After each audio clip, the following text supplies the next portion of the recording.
welcome to our city council meeting. Today, August 16th, it is 4:32 p.m. I will call this meeting to order. And we'd like to show or have the record reflect that we do have quorum. And then we will move on to agenda item number 2, our invocation and pledge of allegiance. Today, our invocation will be headed by Pastor Troy Riggs from First Baptist Church. If you could all stand. Thank you, Mr. Mayor, council members. Shall we pray? Heavenly Father, thank you for this time together. Thank you for the men and women that have chosen to be elected officials, Lord. Thank you for those employees of Alice government that have served the citizens so diligently, Heavenly Father. We also thank you for helping us and guiding us and protecting our city. I'd ask you to give these individuals here, our leaders, the tools necessary to lead us in a positive way, in a way that is befitting of a city in this great state of Texas. We thank you for their achievements. We thank you for their hard work.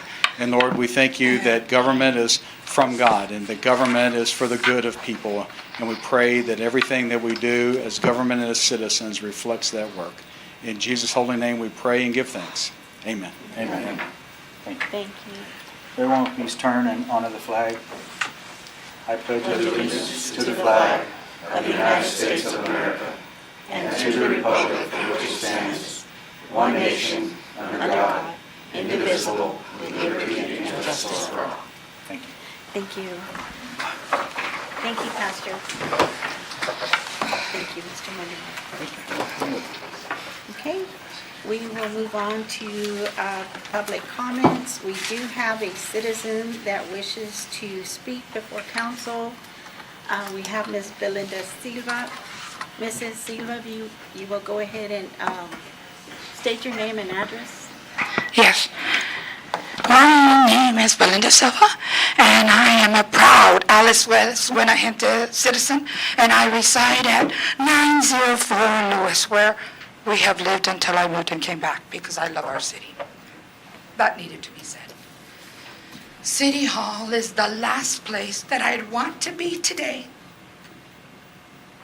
I would much rather be in the comfort of my home, mourning the loss of my beloved niece, daughter, Leslie Silva Guerra. How many of you up there have children? Because I lost mine. Instead, I'm here today to speak and honor her and to keep a promise I made to her on Easter. You see, I thought I was dying, and I went to tell our kids goodbye.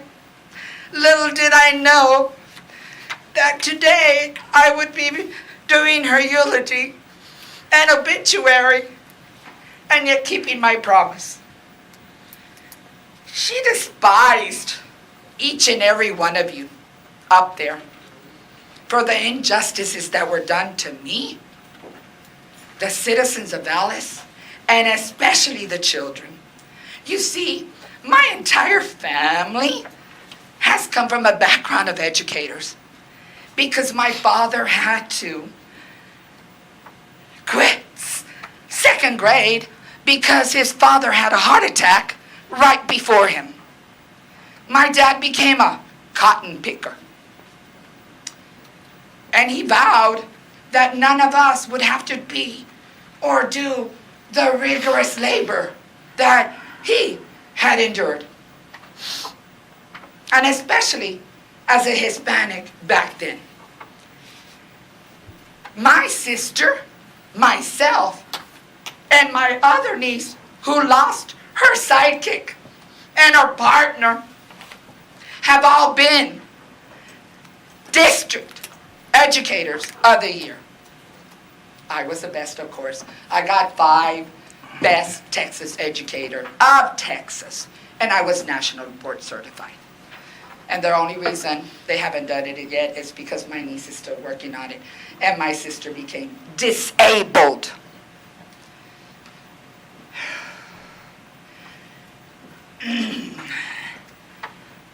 She despise the injustices done with the exception of the ethical and trustworthy Mayor Cynthia Carrasco, the city clerk and deputy clerk.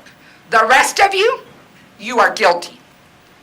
The lesson I will be teaching you all today at this city council meeting is about equity and equality. Our city is not that big, but I will tell you that I know that and I will keep talking, Mayor, you have on file the formal request. I suggest you ask your city attorney for advice. Again, Ms. Silva, that, what do you call it, a policy or rule? It's a rule that's been adopted by council. Actually, sir, you send me guidelines. Those are not a policy. It's TPIA. Mayor? Actually, Ms. Silva, I don't send you anything. And Well, the- sir? The city administration sends you something. Sir, And please the- don't verbally assault me, but I the will correct charter- you if need be. I'm the gonna charter- ask, The charter Mayor? The charter, if I may answer, Yes. Mayor, the charter very specifically says that the council sets the rules of what occurs in the meeting.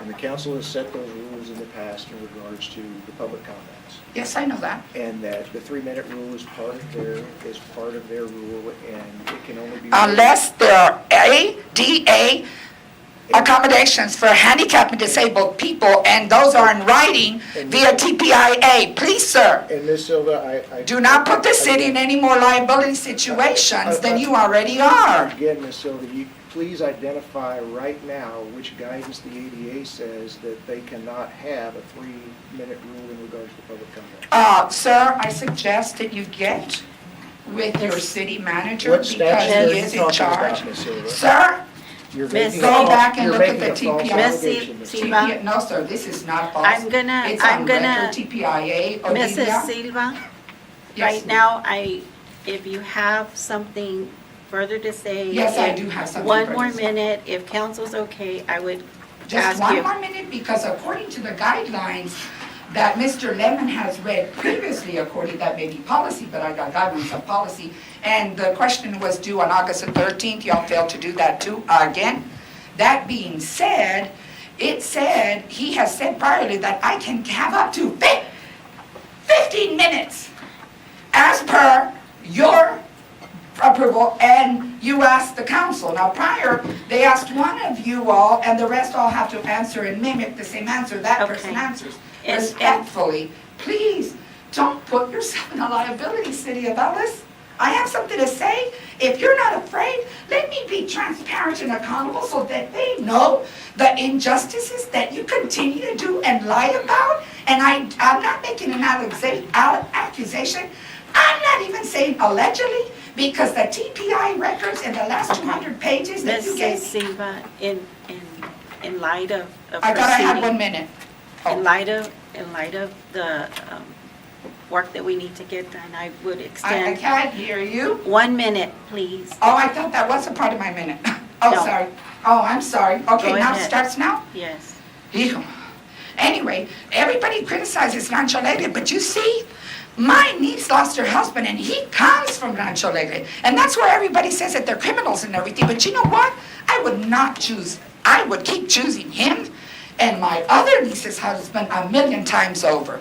We need to start offering equitable representation, tools and opportunities from everybody, but you all need to get your act together and start accommodating ADA accountabilities and everything else, because you are seriously, with your unethical behavior, misdeeds, covers, and abuse of power, continuously to suppress the voice and to also, especially, put yourself in a liability situation personally and collectively. Amen. Thank you, Leslie. This one was for you, baby, because I know you had a nonverbal autistic child, and mom was disabled and handicapped for decades. And we will continue to fight injustices, baby. I love you, sweetheart. Thank you. Okay. Any public comments from the council? Mr. Chris? I would just like to say I know that it's coming up here in a minute on some of the stuff that Mike and the fire department are going to talk about, but on a positive note, to the fire department, to the police department, thank you for coming out, sheriff's department for coming out, working with the school system for not taking things for granted, and again, for the police department showing up yesterday with a stranded bus and helping these kids off this bus, because it's the little things like that it keeps the department and everybody knowing that you care. So thank you very much. Mr. Molina? Same here. Thank you. That's all. Mr. Bowman? Thank you. Mrs. Bowman? On the same note, I have grandkids in the school system, and we really do appreciate having law enforcement out there and the fire department always there to help. It does make my daughter and my son and the family and myself feel a lot more safer with y'all in the school system. So thank you, Chief, for working on that for us. Thank you, and God bless y'all. Thank you, Mayor. All right. Thank you. I reiterate everything that was said, so thank y'all. We'll move on to agenda item number 4. City manager / staff reports. And 4.1, update on water plant repairs, renovations, update on repairs to 20-inch water line break, update on regional mitigation program, Coastal Bend Council of Governments, MOD funding notification, Alice Police Department operational plans, school safety and security, school traffic, and Alicia Salinas, City of Alice Public Library Community Thrives fundraiser donations update, including International Association of Firefighters Local number You have 2 advanced 4102. capsules. Do you want to use Ticketmaster or... Where are you going, Ron? Yeah. Where are you going? Yeah. What You tickets buy you our selling there, tickets? Ron? That's weird. Thank you, Mayor All right. Scalp.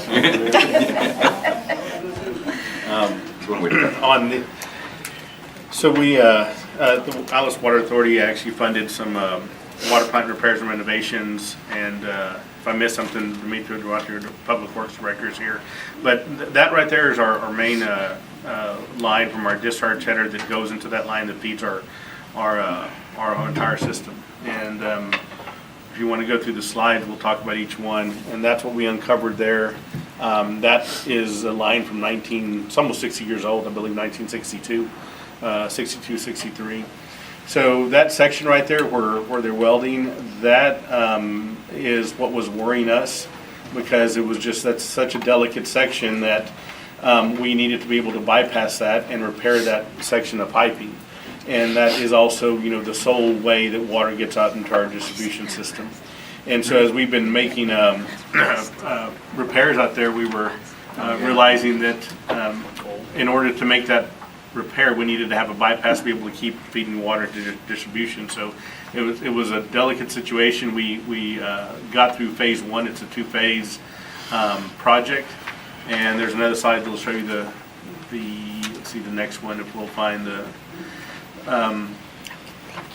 That is inserter valve. We have to be able to close some valves to be able to reroute water into ground storage as well. So that's what that looks like, to be able to make these repairs. That was something we have to do.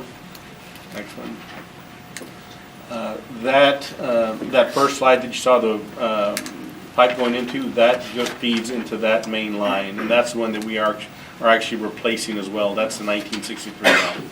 And that's going to go to the new line that we did in 2010 or 14, that runs on Texas Boulevard, and then from there it splits off and goes actually to the west. So that developed a leak, and we repaired that to be able to feed water through there, but it was a temporary repair only because we're replacing that line. And that's the part of the repair we did on there. This is all outside our water plant. That's another picture of where it's coming out. If you look down on the screen, it goes up into the plant and where they were welding. and there's that new piece that was fabricated.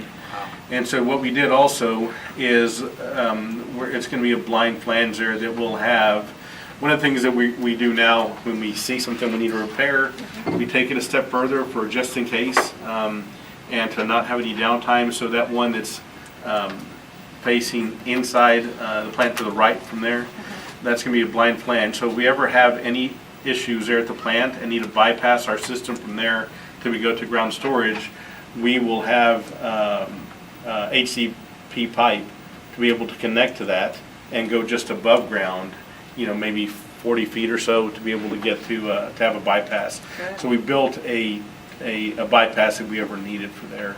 And so that portion is already in, and that's complete. Now we're going to get to the second portion of the project. That's another insertive valve. And remember what that looks like, because that's what we're going to be doing here pretty soon in another section of town. Let's see the next slide. Yeah, same thing. One more. Last one, okay. So on that also, that same mechanism we're going to use. So we have in 2019, October, there was that water line break on Lincoln. So, all the water comes from there through our main line also, and then it tees off, goes around the Lincoln Street area. Well, we had one of the two main transmission lines, and that one down Lincoln, and it goes through the ballparks, is an old line, same thing, 1962, 63. And, not a whole lot of valves on there. We have to do things while it's under pressure. And we have a small break, and Mayor, you were able to see that break that we have on King and 8th and 10th.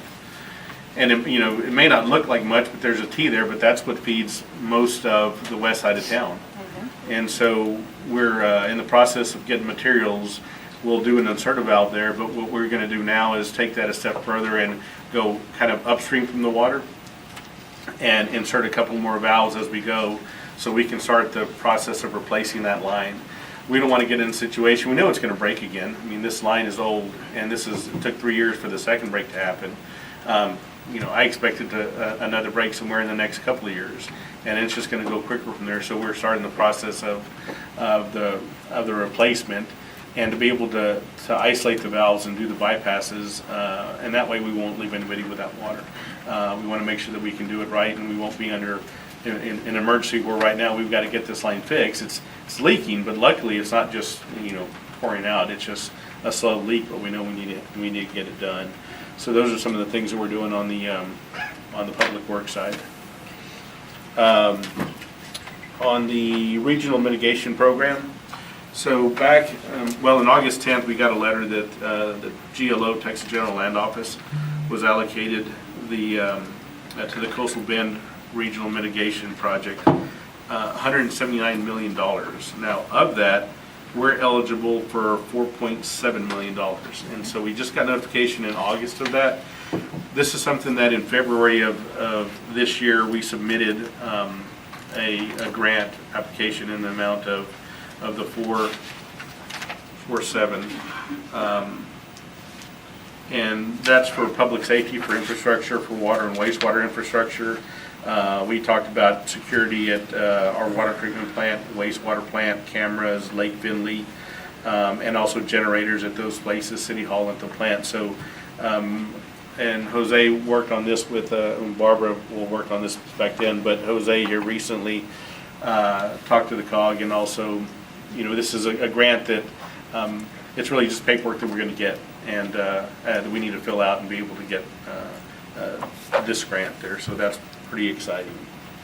The Alice Police Department set up a school safety and traffic plan, and the chief is going to talk about that.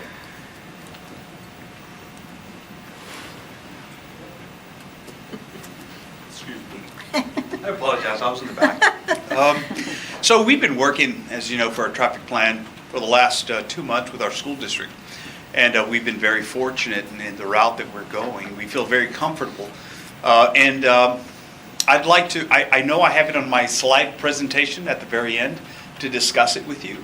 So at that point in time, I can go a little bit more in depth on the discussion in regards to where we're going with our safety plan, in regards to our schools, in regard to our community.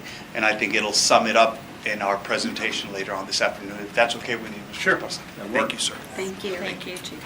And for the Community Thrives fundraiser, Jose, you want to talk about that? Good afternoon. So it looks like we have some great news to report. A total of $3,438 was raised by 41 donors. So that means we qualify for the grant of $10,000. So should be a total of $13,438 for the Community Thrives grant for the library. We want to give a special thank you to the Alice Firefighter Association. They were Who watching helped us watching our achieve meeting last the- night, and Councilman Chris mentioned that we were shy a little bit of meeting that goal, and the association stepped up. Let Lieutenant Hill, the president. Thank you. Thank you. Thank you. I appreciate it. No, we definitely want to be here for the community and help out in any way we can. Y'all are always there. Thank y'all so much. Thank you so They- much. They came through big time, people. Yes, Big time. Yes. So We're very it's a huge, grateful. huge hit. So thank y'all very much. yes. You want to take a picture with you guys? Yeah. Mayor? Yes, yes, okay. Of course. Yes.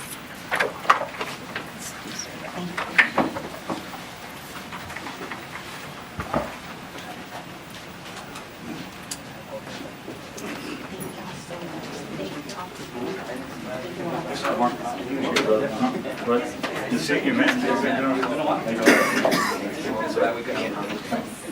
Appreciate it, sir. Glad you know. I'm using my eyes to stand by job.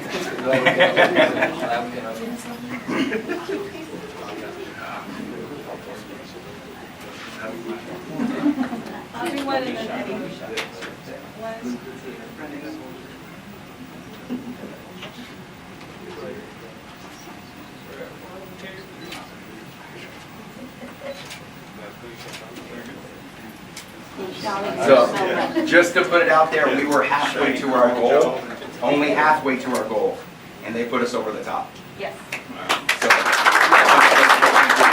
thank you very much.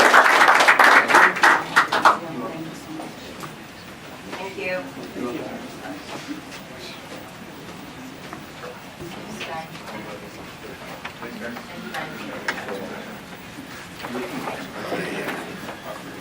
My computer won't start, so.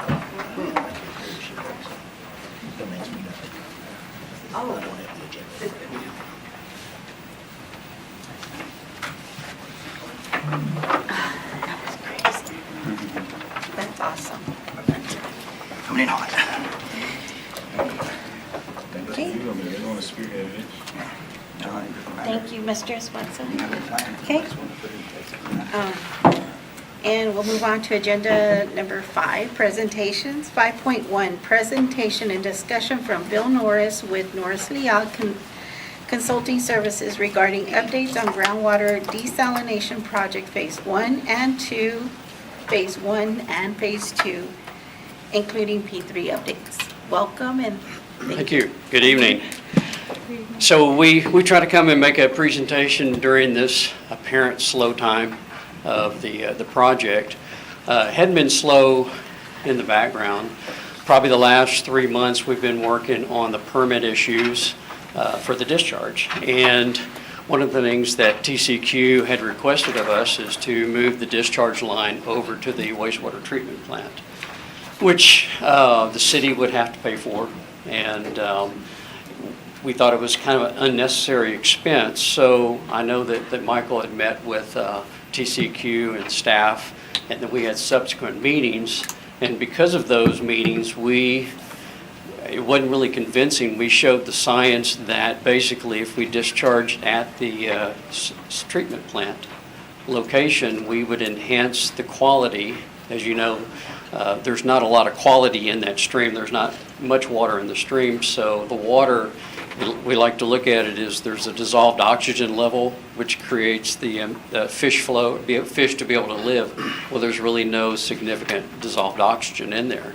So by convincing the science with the TCQ, they've allowed us to go ahead and apply for the original discharge location, thus saving the city, significant amount of money. That's about 2 miles of, I think we had 12 and 14-inch pipelines. So And that, also, and on that, so what happens, it's how some things kind of relate to another thing, or how it works. We were cleaning the St. Diego Creek about a year ago on that section, and the guy that we had doing the mulching, he said, I'm done. There's a big pond of water out there, and it just smells horrible. And so that pond of water that sits there gets really no sun because the trees are above it. And when we talked to TCEQ about moving it forward, one of the benefits is it'll help that area because we'll be running water through there and cleaning that pond out. And we took the readings of dissolved oxygen, and it was, I don't know, 3, it was 1.9, and real low. And so, we had meetings with TCEQ talking about it. We, from the staff level, spent a lot of time out there with a drone, pictures, submitting all the information to Bill and also 7Cs and trying to get all that together. And so they I think they're going to look favorably on it now that they see it's actually going to help that section of the creek. And so, but it's, there's a lot of things that go on in the background that, just work, and, from 1 minute to the next, trying to get our guys, hey, I need this in 30 minutes. Well, okay, we'll get it done, and our guys do a really good job doing that. Engineering guys, Jose was in charge of that project. We had, at the same time, Dimitri was working this project because of, the nature of being in Public Works and the director of the water system. But in the same time, when we needed this done, I'm asking Dimitri, hey, let's get this this work on the pond and mapping it out. And he's in the middle of this renovation there, and we're talking about it. I'm like, I need some help. Let me get Jose to take this over. And so he got with IT and also with engineering and got all those drawings done. So hopefully it'll come out positive, and they'll like what they see and not force us to move it way downstream. yeah, I think we had sent a draft to them, and one thing about having a good rapport with the TCEQ is they allow us to send items to them, and they'll review them and say, well, this looks good, let's change this. And so it's good communication, and just shows that, we've got really three team members here. 7Cs, us, and the city. And without the city's backing, and these things aren't really simple to administer and get done. It takes all three. So we continue. That working relationship is great. We were supposed to have met last month, I think, on the first Thursday, and they were supposed to approve or consider the second phase. They changed that to September 1st. So, for whatever reason, because I think a month leading up, 2 months leading up, they request a lot of information, so we provided that. I think some people were going on vacation at the state, which happens in the summer, and so they have to make sure that all the T's are crossed and the I's are dotted, and they have to present this to the board, and they have to understand it. So, so now that should be going underway. We continue to have design meetings with 7Cs, making sure that we have the right lines of demarcation, what's their responsibility, our responsibility, and the city's responsibility. So I can't ask for better team members, even 7Cs, in working together. So if we ask them to do something, or if we think we can do it easier, then it's a good working relationship. So not a lot of things to report on the surface, but in the background there's quite a bit of stuff going on. So. Council, any questions, Mr. Chris? Yeah, I do have one, just one. We had talked about this before, and I know that our water plant goes above and beyond with the discharge of the water that they treat and actually discharge out to the site. Are we in lines with that? I mean, that they wanted to push it there to begin with. I mean, we couldn't have been too far off if they're actually going to consider that it's dischargeable water. So are we, I mean, was it really that necessary to even get it there to begin with? I know that you stated the science says it's going to help the flow, but is the water going to be is good? Well, they were wanting more of a flow, and we create a flow when we discharge on the wastewater side. Right. So we have that flow that goes naturally into the creek, and if not, there's really not a lot of flow. And so that's why they were wanting us to push it forward past. To help that flow. And so as we looked back where we were going to discharge from originally, that's where, they didn't realize that there was a whole pond there. And the benefit that, just clearing that pond out and letting the water flow from there, is what. And it is a brackish water, so it can have wildlife and fish, and maybe not fish, but gars and different things, different species that we identify that can thrive in that condition. Otherwise, nothing can thrive in that condition. And so it's a brackish water, and we are ultimately discharging into a saltwater body. So the salt itself does not have an issue to it. So Very good. That's exactly what I wanted. Thank you. Mr. Molina? I'm good, thank you. Mr. thank you. Mrs. Bowen, Hold any on. questions? Hold on. Sorry. Yeah. Who, me? Yeah. Oh, I was like, what's going on? No, he had walked off before. I was like, you're fine, thank you for all you do. Okay. You looked up at that. I had no questions, thank you. Oh, sure. Nope, come back. One more time. One more time, the mayor. It's Yeah, all we right. brought forward. We just want to see you come back one more time. Oh, we're good. We're good. So is it a joke? No, she has You're- a question. Oh, I did, but you kind of answered it with your Okay. with your question, your response Okay. to him, so we're And good. So all of that was just I for have a steps. phone number in case you ever have a question. All that was just for steps. Thank you. Thank you. Okay, moving on to agenda item number 6, consent agenda.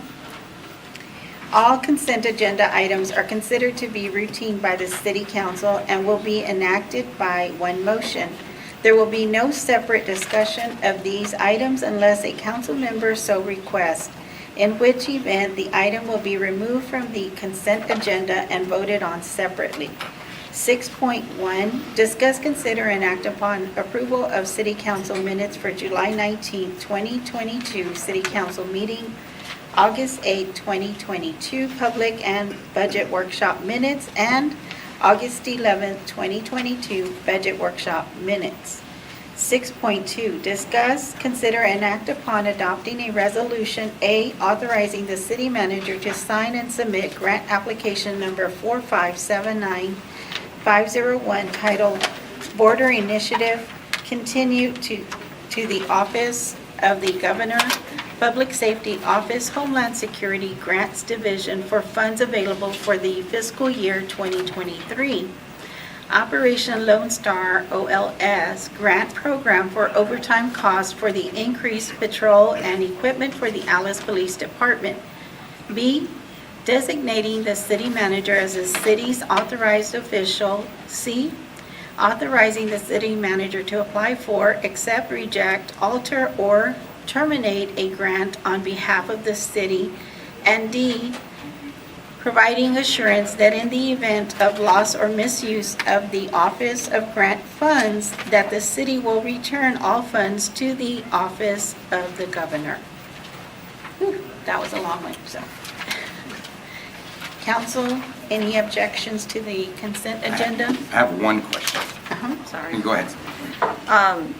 On the minutes for July 19th, I don't know if you caught this too, but on 7.3, I believe we tabled that agenda, but it says motion.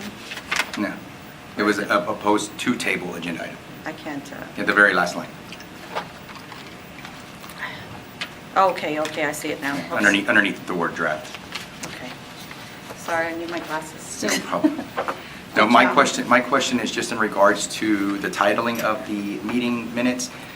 Would this be, would the second two that we did, the public hearing and workshops, be considered regular meetings or special meetings? I mean, it doesn't matter, I'm just curious. You can call them workshops, you can call them special meetings, you can call them council meetings. So long as you delineate what occurred in the minutes, you're fine. Okay, so we're fine with that, I just wanted to make sure because it's not just our actual regular schedule meetings. Okay, aside from that, I'm good, thank you, Mayor. Okay, so if we're okay with that, and may I have a motion to, Motion to accept consent items as presented. Second. okay, we have a first and a second. All in favor say aye. Aye. Okay, all opposed, same sign. Okay, motion passes. We'll move on to agenda item number 7, individual consideration. 7.1, hear presentation from Carlisle Insurance Company and discuss, consider and act upon award of contract for group employee medical, including stop-loss insurance, administrative services, third-party administrative services, pharmacy benefit manager, teledoc, dental, vision, life insurance, and establishing funding levels for plans to include funding levels for the insurance premiums for affiliated agencies, appointed positions, and elected officials for insurance plan fiscal year 2023 at the fully funded, fully insured premium. Okay? Hi, how are Hi, you? good evening. Welcome. Thank you. I am Valeria Ibarra. I am the consultant with Carlisle Insurance. A more familiar face to you, we've got Ted Beard in here. I'm sure everybody's familiar with him. But we have worked through the City of Alice's self-insured plan. To tee up the presentation, I do want to make it very clear that this year we only went out to bid for the stop-loss premium and for dental and vision. So I just kind of want to make sure that we're clear on that. We do look at premiums as a whole. Going out for stop-loss. Stop-loss is kind of a behind-the-scenes type coverage. Administrative services are staying the same. So if you look at the presentation that I sent, does everybody have a copy of the slideshow? We do not. You do not, okay. Yeah, should we- Oh, we do? I don't think we have the slideshow with the graphs, but okay. we have a, Oh, wait. We got a PowerPoint. We did. oh, no, here it is. Right here, Here it Pete. is. Yeah, there's We two of did. them, there's two of them, sorry. We have facts. We're here. We got several. Okay. Thank you, sorry. Thank you, sorry. Okay, of course. I picked up this one first. So Okay, this year which was a little bit of an easier year since we weren't making considerations and measuring different networks or access to physicians around the area. There was not a lot of tabulation that we needed to consider since, of course, administrative services are staying the same.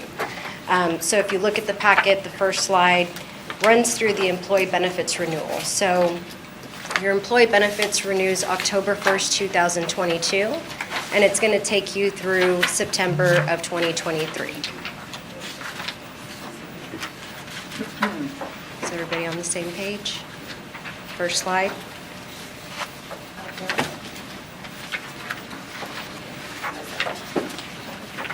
We're all good?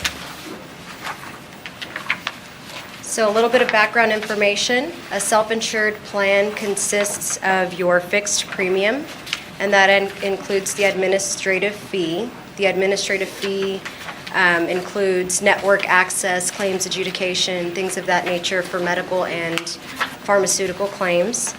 And it also includes your stop-loss insurance for individual stop-loss and aggregate stop-loss.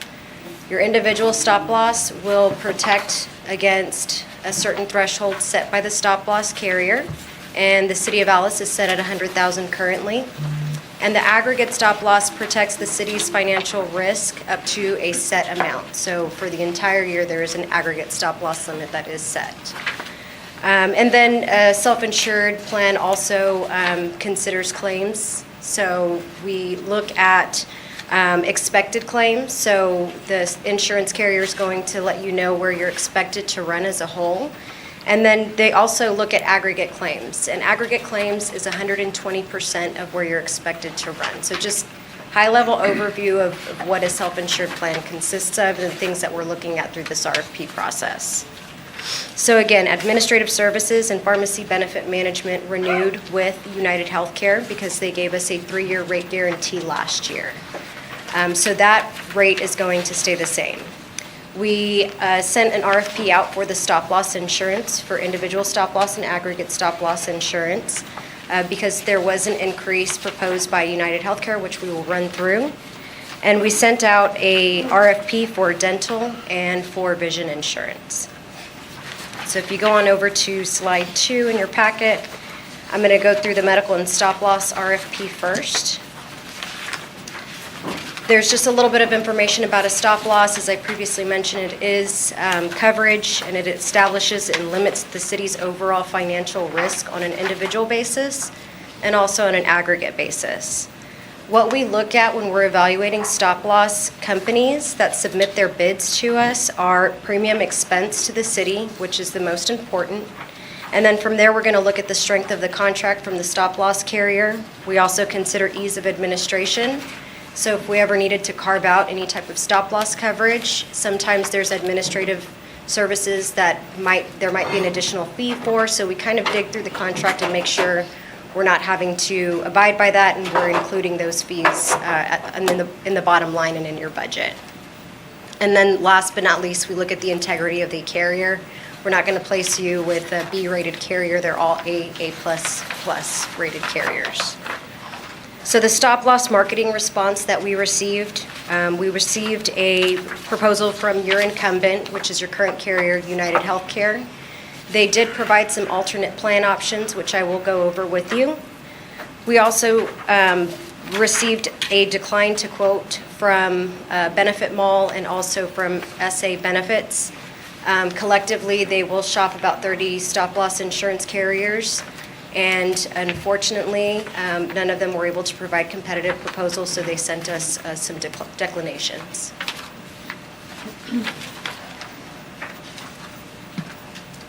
And as I previously mentioned, if you switch over to the next slide, I'm on slide 5.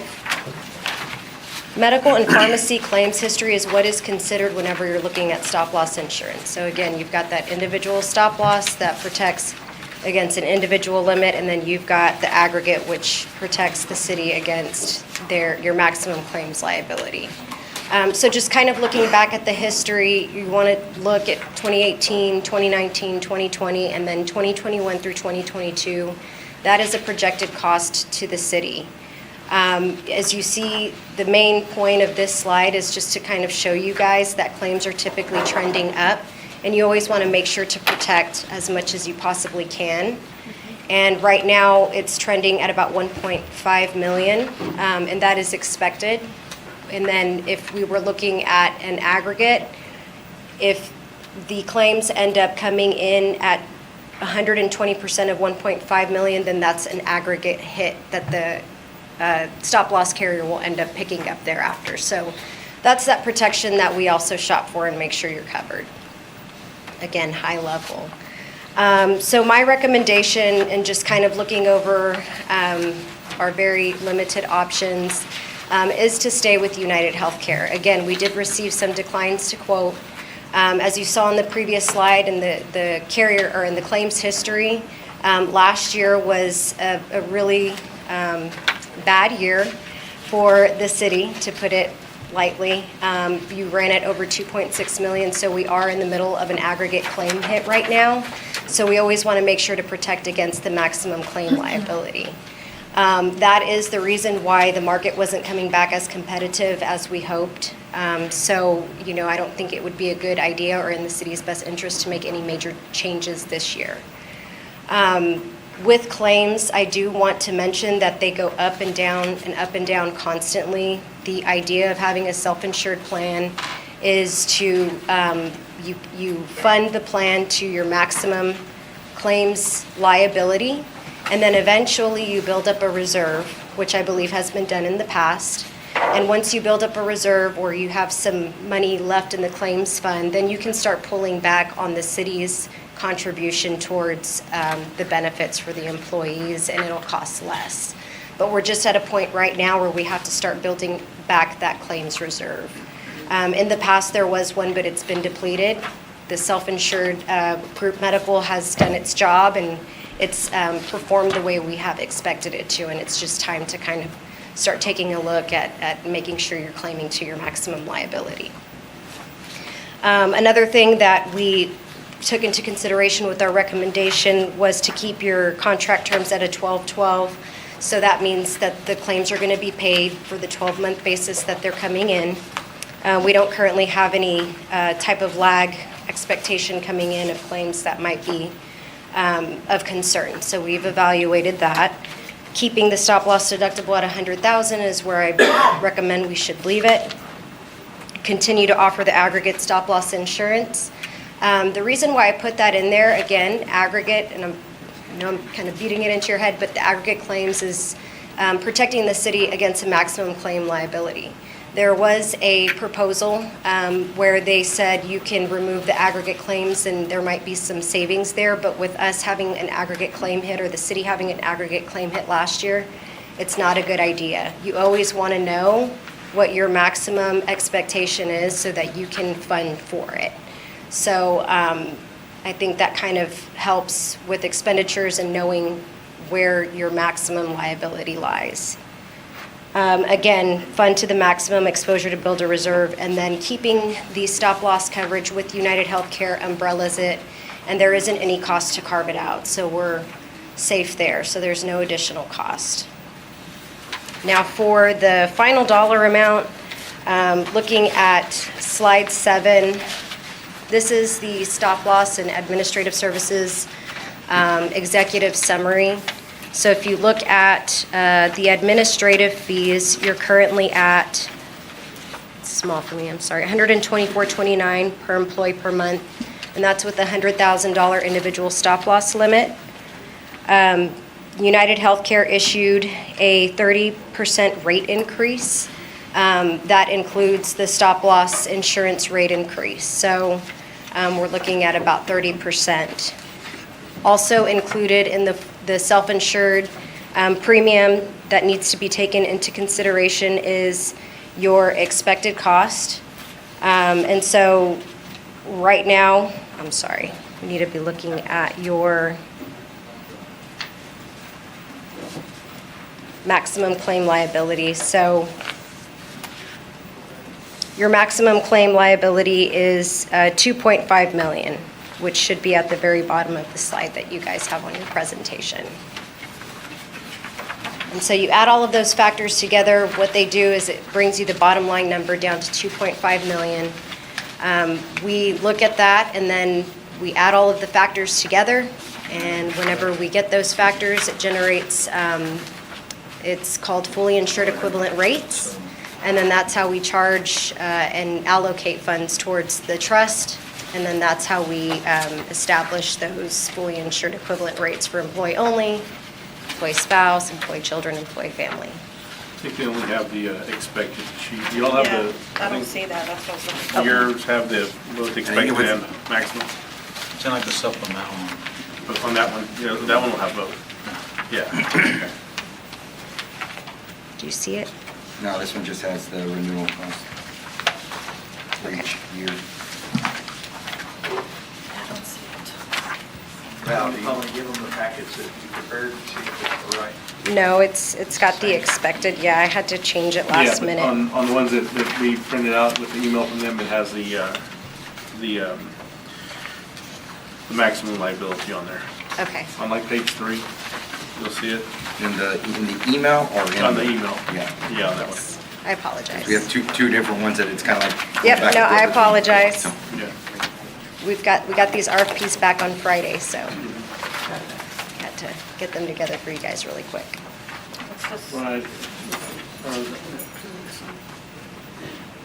Yeah. That's it, right? So expected is where the insurance company is saying, we expect you guys to run here. Maximum claim liability, that's your maximum claim liability. That's 120% of expected. So if you fund your trust to the maximum claims liability, that's designed to help you build a reserve in that claims fund so that in years to come, you can eventually pull back on what you're allocating towards that fund because you should start to build a reserve. Can you say that again? No, just that little part, because Okay, so the expected claims is set by the stop-loss carrier, and that's where the claims is expected to run. So they're telling you you're expected to run at $2.2 million in medical and pharmacy claims. The aggregate factor that they set is set at 120% of the expected claims. So that's $2.5 million. That is the city's maximum claims expense. So anything over 120% of the expected claims cost will be picked up by the stop-loss carrier. So that is your maximum claim liability. And that's where, the reserves start building once we fund maximum amount. So we have the ability to participate because we're, deconstructing the whole insurance plan that we have to do partially self-funded. that we have the ability to participate in the potential $350,000 of savings. So we fund the max, what we have to do now, because, over 10 years, we had built up almost at one time with 1.3 million. That lets you offset the funding mechanism of it. Here, as you have bad years, you take those bad years, and since you're not fully funding, you're gonna pay that out of your benefits trust fund to fully fund that. Fully fund the insurance program here. Possible. So Here- claims are, like I said, you never know where your claims are going to come in. They make the best educated guess based off of previous claims history. So like I said, they're expecting you're coming in at this certain threshold, but they're going to give you about a 20% leeway. You know what? We'll protect you in case you run 120% over what's expected. And anything over that, anything under that, you're responsible for. Anything over that, we'll pick up. And that's Just the- to make sure that's the maximum liability. Now, how often do you run that high? Well, there's claims history to show you had one bad year. Yeah. A really bad year. And it's not common. And so It's the not, costs no. associated to the specific stop loss is where your main costs are, because I know you're gonna go over some claims that are gonna be over 100. But at the aggregate, the entire pool fund that we have, the 2.5, venture to say that it's like 5% is going, 5% of the plans do bust on the aggregate. But that's why you have the stop loss coverage, to be able to cover Right, that if you go over that. So it's not real common. The premium that they place on aggregate is not very much. The specific is quite a bit. Right. Yeah, we got into it heavy. Yes, we Yeah, did. Like yeah. I said, claims are up and down. Usually you don't hit the aggregate, but last year you did. And that's why we didn't have as favorable of a response from the market, because they saw that aggregate claim hit and they got a little scared. Well, and also, and Val had mentioned it also, but one of the alternate plans that United Healthcare was proposing, if we wanted to try to save a little bit of money on stop loss, is to increase the deductible from 100 specific, from 100 to 125,000. But they would take away the aggregate. Now, In good it happens in a lot conscience, of places, but for us, we need to know what our maximum liability is.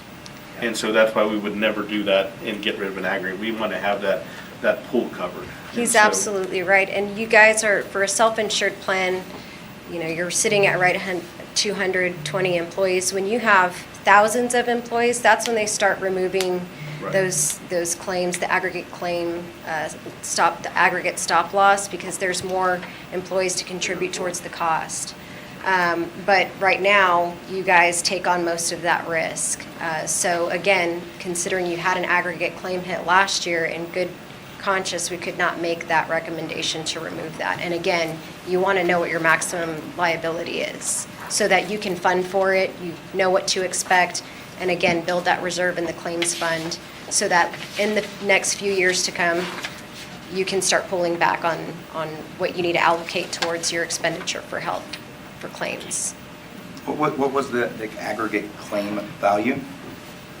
So how much over the 100 that did they start paying? Because, like you said, we've been doing this for years and years, paying $200,000-$300,000 a year, and then they decide to hit us, and of course, we've had a bad year. It was a bad year. How bad a year was it is what I'm asking, that now it's gonna cost us almost $500,000. So your individual stop loss comes in at $100,000, and on average, you have between 4 to 6 claimants that start hitting that individual stop loss. So anything over $100,000, stop loss insurance picks up. Right now, we're looking at an aggregate hit where they're evaluating the claims to really give a general number out. I don't want to say how much that would be at this point in time because it's still under evaluation, but I do know that it did hit over 120% of what was expected from last year's full cost. Of our full cost. So it did. It went we- over we are- They're 120%. actually finally having to pay out after years. On the top side. On the top side. Yes, sir. But So- every year, they actually do pay out on the individual side. Yeah, Yeah. yeah. Like I said, on average, 4 to 6 claimants a year. And I know we took a hard hit, but 30%. 14. Yeah, that's an extra $100,000 on top, and then you're looking at an extra $350,000 on the grand scheme of the whole picture here. So, I mean, it's just, it's hard. So they look at the It's hard stop loss. to see that stuff. That's to- Yeah. They- That's to fund you, To 120% To your maximum, of the current exactly. value. right, so that if you do, you don't have to go to the general fund to pull any money Right. out. And again, that's to build up that That reserve. reserve. And then hopefully, in years to come, not hopefully, in years to come, the idea is to build up that reserve, and then you can start scaling back on what you're contributing. So And Michael the- did in mention the that. past- I'm sorry, Val, in the past council, when we did that, remember, Mike? I mean, we had 1.4 million in reserve, and at that time, there was some real budgeting issues going on at the city, and there was a recommendation to not fund at 100% to relieve some of that, and you were really banking on your reserves that you built up in the good years. So it gave y'all flexibility in a time when you really needed flexibility. And it works the way, it's worked the way it's supposed to. Sure. Exactly. And so now you look at fully funding and try to build those reserves up again, so when you need it, and you're saying, we can't afford to fund 100% of the plan, well, we take from the benefits trust fund, because that's what it's there for. And we've been doing that year after year. And so now, here we got hit with Typically, what you're going to see, if we're looking at a regular insurance plan, every year you're going to have a trend increase, every year. So this is just, you're kind of playing with the funds, and you haven't had any increases previously for the past few years, so you're taking the hit this year. That's essentially what we're looking at. So what are we looking at? And this may not be the discussion yet, but what are we looking at, the cost of increase to an employee? We'll have to do those evaluations, Well, once we get approval on where you want to. Because here's the thing is, we're trying to give back to our employees by giving them these percentage raises. And if this type of hit comes in right now and just completely wipes it out and makes it worse, then we're not. So we're just- with the self-insured plan, the city can set your own payroll deductions still, based off of funding. So that's something I'm going to have to work with finance on, and Yeah, I mean, I think ideally, we've typically funded 100% of the employees. Right. Yeah. yep. And so, I mean, we're working through finance, these, and what happens on the way our plan year works in conjunction with the budget is we're always kind of like in late August trying to get this done mid-August, late August, because we want to have as much claims experience to be able to send this out. And so now we've got to work with finance to see exactly, I mean, we projected a number in our budget, funding number, but we'll see what if there's a deficit that we need to fill also on that. But, the funding levels that we usually set, like here, if we're going to fund maximum. Either way, we have to fund, we want to fund maximum. How we put that out, if it's still going to be 100%, that's going to be decided by you guys on the budget. But here, what we're looking for is, the funding of the maximum, and that's going to be the same for what we're going to fund, plus anybody that's on the plan. Typically, it's less. The maximum is what other people that are on the plan pay, and then on the employee side, we fund less than maximum, because we have the reserves. Right. Yeah. Okay. I just don't want to be out here, and make it any harder. I know that we're limited on our options because nobody decided to come through and say, hey, we're going to take you up when you Right. actually stepped up and used the insurance last year. The first step is to identify how you want to fund your claims fund. So we need to establish that first, and then we can work with the staff to figure out, the individual payroll deductions and things of that nature. But let's say you guys decided to fund less, well then it's going to be a different split between employee and employer. So the most important piece is identifying and establishing where you want to set the stop loss contribution in your budgetary, in your line items there, so that we can start working on the other part of it. So this is a very important piece to it. It's behind the scenes. The employees aren't going to see any change because, again, administrative services are staying the same. It's the United Healthcare. They're doing the administration, adjudicating the claims. You have access to that network. So this is all being done behind the scenes without any change on the employees, from the employees' point of view. On plan design. Do we have any other questions for the stop-loss piece of it? Okay. So moving forward, I'm going to go over the dental and the vision RFP. For dental, the City of Alice covers 100% of the cost of the employee-only dental insurance. Employees are responsible for the cost of adding dependents, and then vision is a voluntary benefit, so employees will pay for that premium. Some of the things that we take into consideration when evaluating the dental and vision RFP are, first and foremost, I think most importantly, is the premium expense. It's very important. We look at benefit plan design because, of course, you want to make minimal changes for the employees. We look at bundling considerations. I think that was one of the biggest things that I considered this year. Whenever you have the dental and vision with the same carrier as your administrative services, sometimes they'll provide a bundling discount. So I really wanted to consider that this year. And then we also look at network access and making sure that the carriers are providing adequate network access for your employees. The dental and vision marketing response was a little more competitive. We received responses from Unum, MetLife, United Healthcare, Humana, which is your incumbent vision carrier, Guardian, which is your incumbent dental carrier, and Beam through Aflac. The recommendation that I'm making is to switch dental and vision to United Healthcare. The reason for that is they provided comparable benefits to current compared to the other carriers that provided proposals. A lot of the other carriers were unable to match current benefits and keep the rates about the same. So that's something that's extremely important. You actually have a very competitive rate right now. It's the lowest that I think I have seen this year. So it was very difficult for other carriers to even come close. So you've got some comparable benefits, comparable network access again. Switching to United Healthcare is saving $2 per employee per month on the administrative fee through United Healthcare. So there's some additional savings that we were able to squeeze out of United Healthcare to kind of offset a little bit of the increase that you're receiving on the stop loss. And then, of course, that also leads into ease of administration. So because you have your administrative services and your stop loss services through United Healthcare, you now have dental and vision. So I think that's extremely easy for employees to understand, all kind of housed under one roof. They all know the United Healthcare name, they're familiar with it. Now we're just sliding in dental and vision with United Healthcare. The last couple of slides are executive summaries.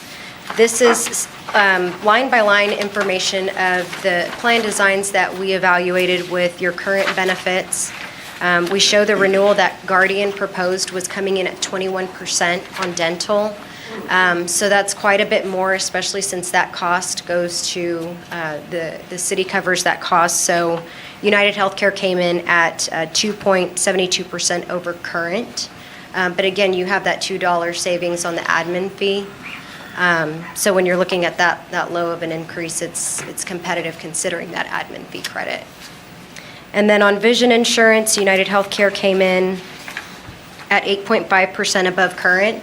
But if you look at vision, the cost of vision, that's about pennies per payroll deduction that we're looking at for the employees. About the same benefits. So, I wouldn't see too big of a disruption in increasing a couple of pennies on the payroll deduction.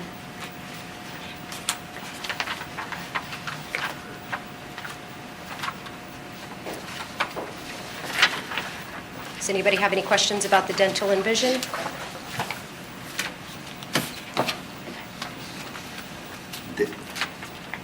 It's just a quick question. They didn't put, oh no, that's a different vision. Never mind. Sorry.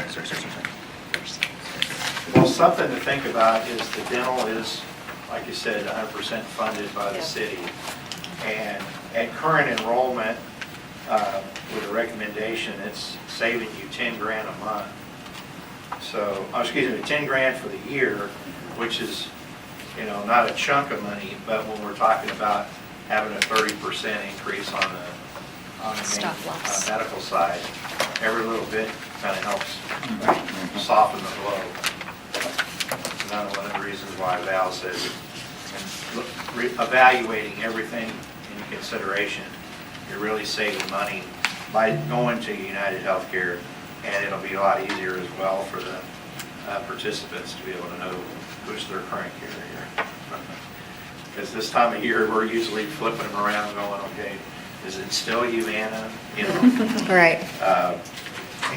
And our analysis, what it does is it actually goes off of how many doctors that are in network in our plan currently, and how many are in the network. And this is the only one that was really comparable. The other ones had big gaps. We also look at the benefit plan design and, how employees are used to using their benefits, and we try to keep that about the same. The other carriers provided plans that had a lesser benefit, and there was an increase. So we definitely, you don't want to go with that type of option, because you want to try to keep things as consistent for employees as possible. I know that's one of the biggest concerns that we try to overcome.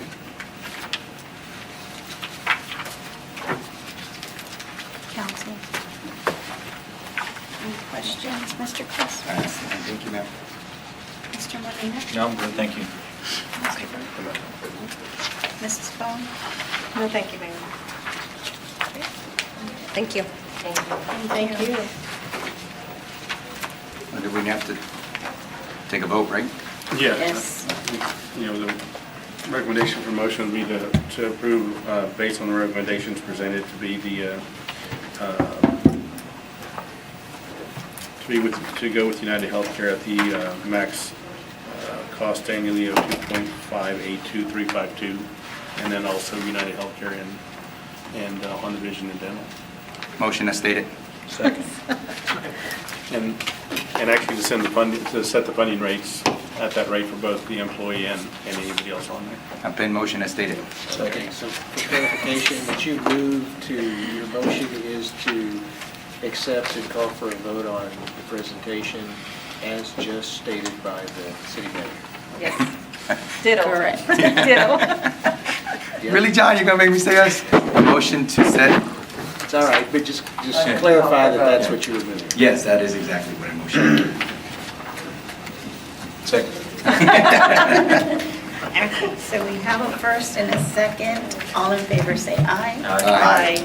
All opposed, same sign. Okay. Motion passes. Thank you, council. Thank you, guys. Thank you. Thank you. Thank you. Okay, so we move on to 7.2, discussion and review of drought contingency plan.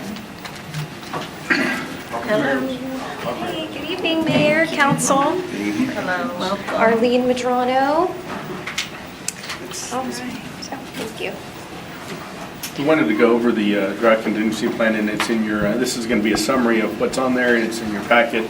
But also because I believe we do need to look at it again in the next couple of months. We don't want to make any changes right now. We're in the middle of a drought still, but there's some things that we want to look at. And we also, in reviewing it, Arlene did a lot of work just statistically, and I think you'll like this presentation kind of to see where we are.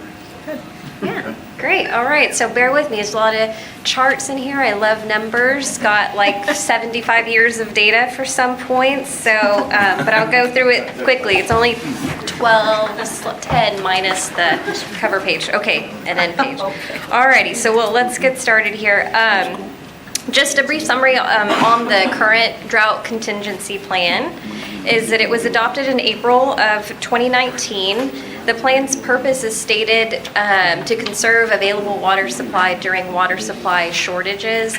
And doing some comparisons, we're talking later on down the road when we look at amending our own, just being maybe more intentional perhaps with our purpose.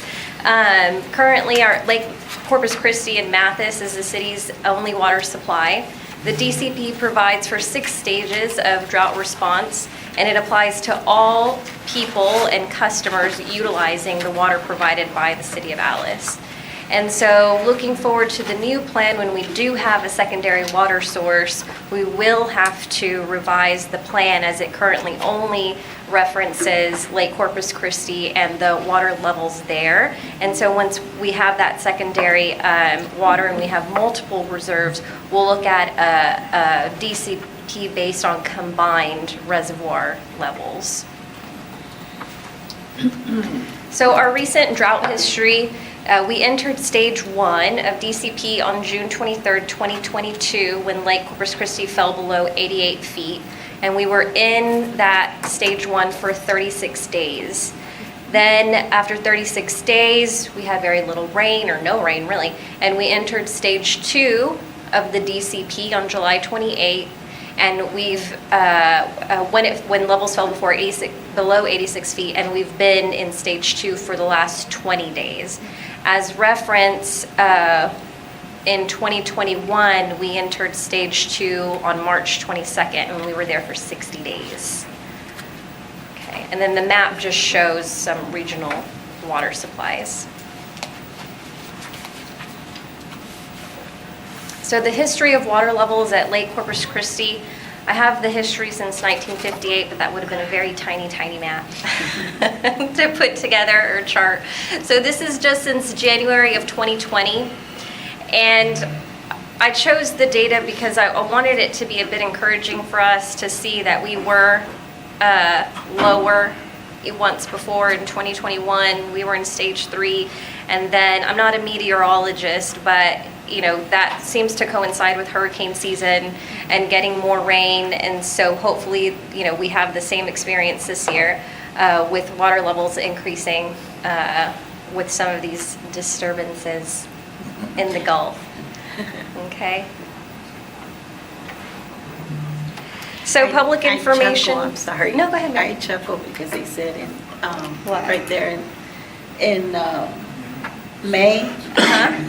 That's when I came into office as mayor. And they said and then that's what I caused all the rain. Good. Yep. So our public information, it's really important that we get the information out to the public that we are in, that we have activated the drought contingency plan, and we are trying to conserve water. And so we've been very intentional and consistent in how we share the public information. We've done multiple Facebook posts, educational posts, Instagram news releases that have been picked up by traditional news. A city manager has done several news interviews, which I think really has informed a lot of the public. The City of Alice website, of course, we have it posted there. It pops up as an alert when you go to the homepage, so folks can click on the DCP there. We've had public radio pick up the news releases, and so I've heard Kathy Edwards mention it during, KADT public radio, and then of course utility bill notation. So that went out, and that's what you see on the screen there is the notation as it appears on utility bills. So our Mgd Volume Report from June 1st of this year through August 14th, so through Friday. So this table shows the Mgd volume from our water plant, and the orange, I just wanted to break up the blue, but the orange are weekends, and then the red are the two. The first red line is stage 1, the second red line is stage 2. So you can see that after we entered stage 1, we really didn't see much of a decrease in our outgoing volume. But here recently, in these last few weeks, you can see that the trend line is still going up, but the usage is going down, and I anticipate that trend line will start to turn down as well. So that was Mgd volumes, and that was water out of the facility. Now this is based on billing. Again, it follows pretty much the exact same trend line as volume. And this covers the period, the latest billing cycle ended, I think this covers up until July 20th. July 20th. And so, but we do see that usage is starting to go back to what it was in April. So for next month, that line will start its decline as well, based on what we're seeing. So a quick summary of each of the stages of the drought contingency plan. Stage 1 is triggered when lake levels fall below 88 feet. Our reduction target is 10% reduction in use of water. It's a voluntary limit on irrigation of landscaped areas, and we start to notify residents on what that means and their designated watering days and times. At this stage, all operations of the City of Alice do adhere to Stage 2, and then we put out educational material and what it means, what does water conservation mean, and what are non-essential purposes. So the moderate water shortage is when we hit 86, reduction target increases to 15%, and then we really add more reduction measures. So it's mandatory irrigation restrictions, no longer voluntary. And this is really summarizing, but regarding the washing of vehicles, you can still go to a car wash, you can still wash your car. Need to keep your windshield clean and clear of bugs and things like that. We've got to keep our sanitation trucks clear for public health or clean for public health, but we want to limit the washing of vehicles. So filling of pools, that has limitations to your designated watering days. Aesthetic ponds and fountains, you're limited to refilling during your watering days. Fire hydrant use is for firefighting only. Irrigation of golf courses is limited unless you're using effluent water, and which we do here at the City of Alice Municipal Golf Course. And then we define the non-essential uses of water. And non-essential is considered wash down of sidewalks, walkways, driveways, use of water to wash down buildings, use of water for dust control, flushing of gutters, and then notifying people to move quickly in controlling leaks once they've been identified. So stage 3 is severe water shortage. When we fall below 82 feet, our reduction target is 20%. And the reduction measures, it's a continuation of stage 2, but in this stage, you're no longer allowed to use a hose end sprinkler for irrigation. And then it does repeat the golf course water prohibited unless using effluent water. In the critical water stage, we're below 74 feet. Our reduction target is 25%. And then we get into some stronger prohibited measures. So no longer allowed to wash vehicles, or as before, you could do it on your designated watering days. No longer allowed to fill pools, jacuzzis. No longer allowed to fill aesthetic ponds or fountains, but it is unless if you have fish in the pond that they need to survive, or if you have a recirculation system, that's allowed. And then City Council or designee approval required for new, additional, expanded, or increased in size service connections, meters, service lines, pipelines extensions, mains, or water service facilities of any kind. So all of those would have to come to council for approval. So we're not opening up any new lines for use. And then hose end sprinklers or permanently installed sprinkler systems are prohibited. So this is adding the sprinkler system prohibition. Stage 5 is an emergency, and this doesn't have really a trigger based on Lake Corpus Christi levels. This is based on any major water line breaks or pump system failures or man-made contamination of the water supply source. And finally, we have stage 6, water allocation. So when we are at a point where water shortage conditions threaten public health, safety, and welfare, the plan is very prescriptive in the water allocation process, and don't imagine we will ever get there, but we do have a plan for it in the event that we do. So we had some very happy rain these last few days. However, it wasn't in the right place. North south. Yes, and so in the month of August, Lake Corpus Christi, they've received about 3 inches of rain. It did not really impact the lake levels at all. We've been at, what is our water level, Demetria? We've been at for about the last 5 days or so, 85.4? 85.4. 85.4. Yeah, so whereas we'd see a decrease in a few tenths of an inch every few days, it's been consistent at 85.4, which, you know, I guess we can attribute to that 3.1 inches of rain. We also have evaporation factoring in there. So the rain really isn't impacting the lake levels too much, but we are monitoring the weather. There is tropical movement in the Caribbean, but a low chance of formation, but we will continue to monitor and move forward. And on the 85.4, so we've been there 9 consecutive days. Typically, like you were saying, you know, we would be at, right now we'd be at like 85.2 or something. But the rain did help keep that steady. So it's doing something, you know. it's Yeah, helping us cooled the keep going lower. temperature, lessened the evaporation. Less evaporation. Less water grass. Watered your grass, so hopefully, you know, lessened the usage by residents. So it does help in an indirect way, but it didn't really increase the lake level. Can you let me know these slides, please? Yeah, absolutely. Thank you very much. Great. Thank you. And I had asked Mike just a minute ago, just that so citizens are aware.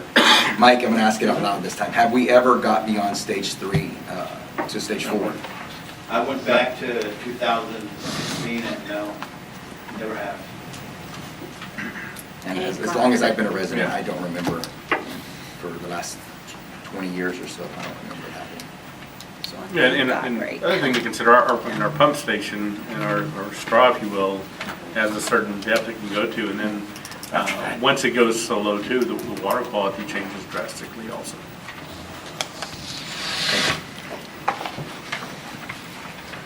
Thank you, Ms. McLemmon. Thank you. All right, moving on to 7.3, discuss, consider, and act upon rebranding of City of Alice Municipal Golf Course and take any action necessary, including authorizing city manager to proceed with changes. Mayor and council, so we've talked about probably for six months or since Jay got here, the idea of rebranding, and as we got to a certain point, you know, as we start ordering apparel that we can sell and things like that, we may want to get to the point where we rebrand and become, you know, the golf course is a enterprise fund, so it's a profit center, should be a profit center, and there's been a lot of changes there, and so we've talked about it from the staff level and had a couple of focus groups on it and come up with different names and for the golf course. And one of the reasons also is when you look at the golf courses around, they're not named, you know, municipal golf courses. They're named after a person, named after a scenery, named after landscaping or something like that. And that's what, you know, we kept on coming back to Mesquite Country Golf Course as a rebranding of the golf course. We, you know, we talked about, I think we talked about Premier. We talked about, we had a first something we talked about Hub City, a lot of different things, but we kept on coming back to something for what the golf course is Mesquite. So that's our area. And so, you know, what we're doing there, we're becoming, and thanks to Jay taking, you know, the lead on there, but we're going to have a full-blown pro shop. You know, we have clubs there, drivers, wedges, putters, and he's actually already sold sets of irons. And so, you know, we ordered a limited inventory with the Alice Municipal Golf Course logo, but as we ramp it up to be able to sell jackets, shirts, caps, and things like that, we were talking about the rebranding, so we wanted to bring it up to you guys and get your thoughts on it. But it is changing quite a bit, you know, at the golf course. I mean, I support that 100%. I think it would help us, I mean, kind of a good clean start, but I think it would help us from a marketing aspect, you know, maybe get some winter Texans. We have a lot of golfers that like to travel to different golf courses, and in place. So I think that would really help that cause, especially as we continue to improve the facility. I think it would be a great thing. So I fully support the rebranding. Mr. Chris? What are we moving towards again? Or what are y'all recommending right now? Well, what we did is we came up, I don't know if y'all have the sample of the logo. That's what I was gonna ask for. Do we have a logo? I don't see it here. Yeah, I don't see Did it. you get it? No. All right, close your eyes and imagine. No, just kidding. Oh, there you go. Does it have your picture in there? Those look like oak trees, Well, man. that's the general idea. Oak trees, they're not mesquite. Let me see it. We're gonna put a mesquite tree on it, though? Yeah, we would try to put mesquites on it. Mesquite will work, yeah. Oh, yeah, they're good General idea. idea. It turned off. Right. It turned off. Yeah. They're good. Just a general idea. Yeah, they'll put that logo. Oh, we got a logo. Work on it. Yeah. I like the branding idea. Of course, the logo needs some work. Oh, yeah.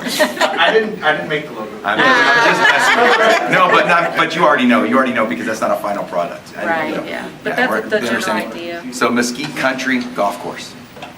And we wanted to get your all's thoughts and toss it around, and see what you guys think, because I think definitely the branding aspect, as Jay and I have been talking, and I used to golf quite a bit until I moved back to Alice. I just stopped golfing for some reason, but I played semi-privates, played a lot of municipal courses, but the municipal courses were, in Austin, you've got Jimmy Clay, you've got Kaiser, you've got Lions, you've got Bluebonnet. There's not the Austin Municipal Golf Course, they're all named that way. And I know Jay plays a lot of the places, even Corpus Christi has. Gabe Lozano also. Even the one in Kingsville is Ellie Ramey. I think they're going through some renovations too. So We're about to get the grill open there, getting a lot of things ordered, for the pro shop, and so I think the time, is now to rebrand and do a marketing campaign. Three Rivers has a Mesquite Golf Course, Mesquite Country Club. but it's under Mesquite Golf Course, Golf Club. That's just close. That's the only reason I bring it up. Yeah, The name is available though. Is it? Uh-huh. Because of Mesquite Country. Yeah, The that's it. country.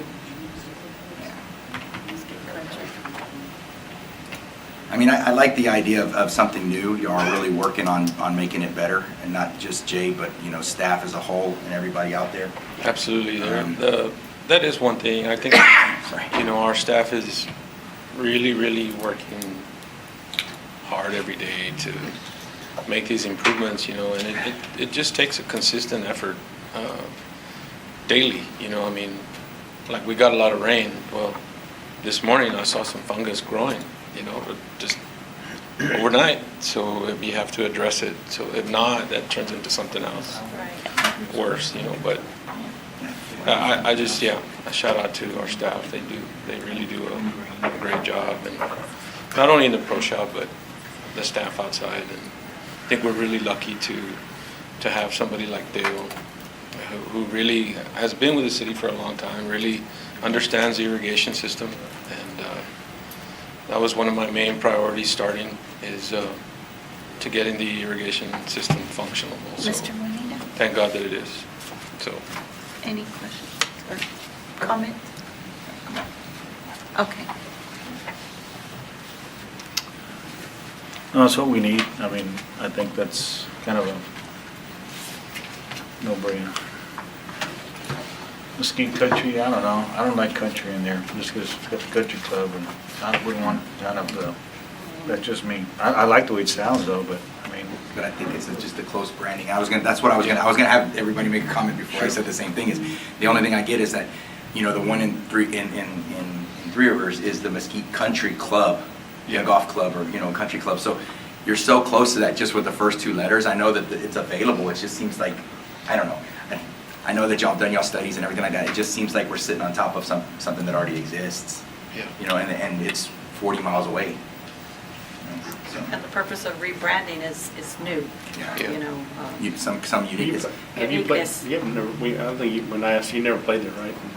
No. Do you know that? No, I've never been there. Well, pictures can be lies because you don't know what angle, where they took them from, but it seems like a pretty place. It's a 9-hole. Yeah. Yeah. No, I've Nine never holes. been there. Mr. Burke, No. Mrs. Bowen? I'm definitely for changing the name and rebranding. Always in marketing, I do marketing and it's necessary sometimes when you're stagnant in the same old. And like you said, you know, people come to our city looking for different golf places to go to. Because I remember in history, looking back, we used to have a lot more Winter Texans. Yeah. And the I just name think is that catchy, that's a group of people that we need to Market, market to. yeah. I agree. So something Texas. Maybe for naming it. Well, sorry. No, what's your opinion? Yeah. Mr. Chris? Have y'all brought in, I mean, of course, you said you had your focus groups. Where do we stand with some of these old school golfers that have been out there playing forever? I mean, I know that they're out there working it, and we're not necessarily just want to play towards them in this whole aspect of things, but we definitely want to try to get everybody on board. I mean, is that who y'all involved, or was it just staff? Yeah, it was on from a staff level, but, you know, we Staff talked level. about the golf, our golfers that golf there, they're gonna golf there no matter what it's called. What it's called. I was Yeah. gonna say. Yeah. You know, this is something to project outward, really, the people that are here, it's the same golf course. You know, it's looking good, there we go. There's a rendition. Yeah, Rough draft number 1. exactly. Yeah. Mock-up 1.0. No, There it is. going back to it, I think it's a great idea. I think, but I personally have a hard time with the name right up just because of the other one sitting right there. I liked it until I just did a Google search, you know what I mean? And then multiple come up, So I think it's a great idea. I think it's something that we can definitely move on. Maybe just a little focus on the final thing but no, I think it's a great idea. I like the idea of marketing and stuff, but I don't know, I guess I want to hold on and keep Alice. You know, that it's Alice. I just don't know what we've done to market that we would show that it has to be rebranded because, Yeah. you know, is it the name or was it the condition? Is it what we've done to put it out there? I don't know. But I'm old fashioned. Yeah, well, no, I mean, that's why we wanted to bring it up. Yeah, I think it's just- You guys decide this, and that's why we wanted to get this discussion, Right. to see where you guys are on this. I mean, I think it's just the name, municipal golf course, I mean, that's just boring. I don't even want Yeah. to go when I hear it, you know? But you go out there and there's all these beautiful trees, and it's really nice. People that I've gone out there with, they're like, man, Alice has this, you know, they kind of, I know we have. Well, I don't mean And it's improving. just municipal, And I know, but you know, Alice, something to Yeah. tie it in, right? And I know Jay has, kind of, taken this and run with it, and, and I commend you on that, that you're taking ownership of that, because Yes. it's always kind of just been, well, we got a golf course and whatever, but, we've kind of been focusing on a lot of other things, and now that we kind of got somebody specific. No, and I'm seeing it. I think a lot of the players, because I try to have conversations with them to have some type of ownership, a sense of ownership, right? In other words, so we can care for the property, right? To take care of our golf course. So, and I think that's happening more now. It's just people need to be. We have to feel actually lucky that we have a place like that, Yeah. So, I'm seeing a lot of that. So, things are good. I think by next spring, if everything continues to function properly, I think our golf course is going to be in great shape, Okay. So, Well, I because we'll be personally- able to fully prepare for seasons, right? As now we're moving into, the original phase was to get the irrigation system functional. So it is functioning very well now. So now the Bermuda grass is responding, and so are the weeds. So now we're addressing weeds, right, at the same time, because That's what happens. everything else is growing like we wanted it to. So now as we move into the fall, we have to prepare for winter weeds, right? So as some of the winter weeds, crabgrass, goosegrass, some of those things will kind of go into dormancy, and we prepare for winter weeds. But at the same time, as we prepare for winter weeds, we're also will be applying some chemicals to prepare for the spring, right? So I think going into the spring of next year, we'll be able to maintain the golf course a little more efficiently. The I would grass. just, if we can consider when rebranding, if we can tie it in to something Alice, not necessarily Alice, I'm just saying, things that are themed, that we're known for, I think. Well, we have it out there now, right? So we Yeah. can, Well, I personally feel that, I'm there with the mayor, when, Alice Proud, representing our city, marketing our city, that way, but rebranding is great for marketing. I mean, it really is. It does really help if you do it the right way. Of course, I have confidence in you in doing that, because you know what the golfers want. You know what golfers from out of state and, what they require and what they want. Name catchy, that's always a plus. I mean, as long as you have your, like Mesquite Country, but also include that Alice, Texas in there, on the bottom or whatever, somewhere in there, the way you had it. That's why we Yeah. put that on there, on Right, the so it's there. mock-up of the logo. Yeah. Show Alice. and I just think That's too, great. I think people that, that's why I kind of make it a point to be there on Saturday mornings and Sunday mornings, especially right now. As the golf course is improving and more people are coming in to our facility and to our community, then I want to be there to greet them, right? And to welcome them. So, and I just think we're doing a really good job of that. I think our staff is doing a good job of that. So, because it's not only the quality of your facility or the grounds, right? Customer service. But it's also customer service. So, Definitely. and my history comes from that, customer service, being in healthcare for so long. But I just think that makes a big difference, because I'm hearing it at the golf course. Yes, sir, I agree. You're doing a good job. I was gonna ask, could we do like a survey maybe, or to put it out, or? Yeah, we can kind Just to of get leave it there for suggestions. people to fill out. I don't know, Like a little Dropbox. something online, or? Any suggestions? We have to be careful with suggestions. Yeah. People,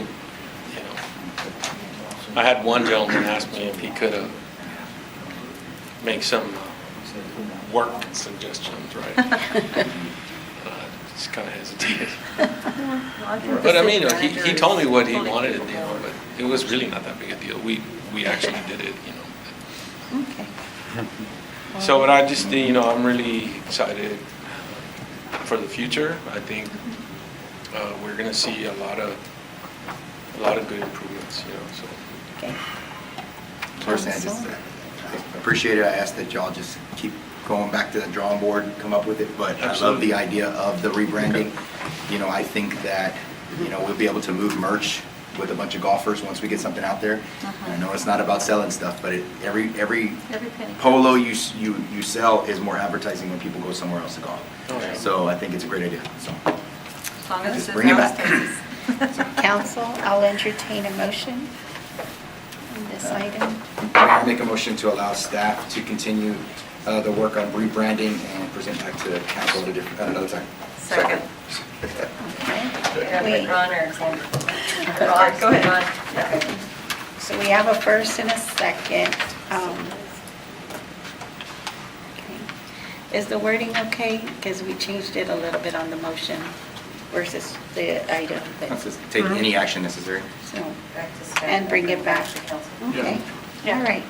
So we have first and a second. All in favor, say aye. Aye. All opposed, same sign. Motion carries, the motion passes. Thank you. Okay, so before we open up agenda item 7.4, we do have two disclosure statements of conflict. Mrs. Sandra Bowen and Mr. Pete Christ in reference to this agenda item as they sit on the board of directors for the. So, We just thought it was best to start off just in case. I do want to ask our city attorney, we do have quorum? That was one of the things that was changed in the charter and, you know, Okay. that we had discussed, is that now a quorum is the majority of the properly seated council members that are present. Is that just for emergency or special? It's just anytime. Anytime? Yes, it was Okay. so that we didn't have the city manager trying to run the city again. But he wasn't the city manager. I this know, time. I was here for that Yes, ma'am. period. Yes, ma'am. Okay, great. So we still do have quorum according to our charter? Yes, With ma'am. the changes and updates that were done? Okay. Yes, ma'am. All right, thank you. Then, let me see, 7.4, discuss, consider, and act upon the sale, exchange, or other conveyance of land owned by the city of Alice behind the recycling center to Jim Wells County Habitat for Humanity Incorporated, an entity engaged in the development of low-income and moderate-income housing pursuant to the provisions of the Texas Local Government Code, Section 272.001G. Okay, hi. Howdy, I'm Dale. I just wanted to thank the city. We've had, I think we're on our 18th house. The Habitat is all volunteer. We don't have any paid staff. And all the money that we have to raise to build a house is all donated locally. And so we have really good support from the community, from the government, from you guys, from the county also. And I just want to thank y'all for that. I know we have an issue here.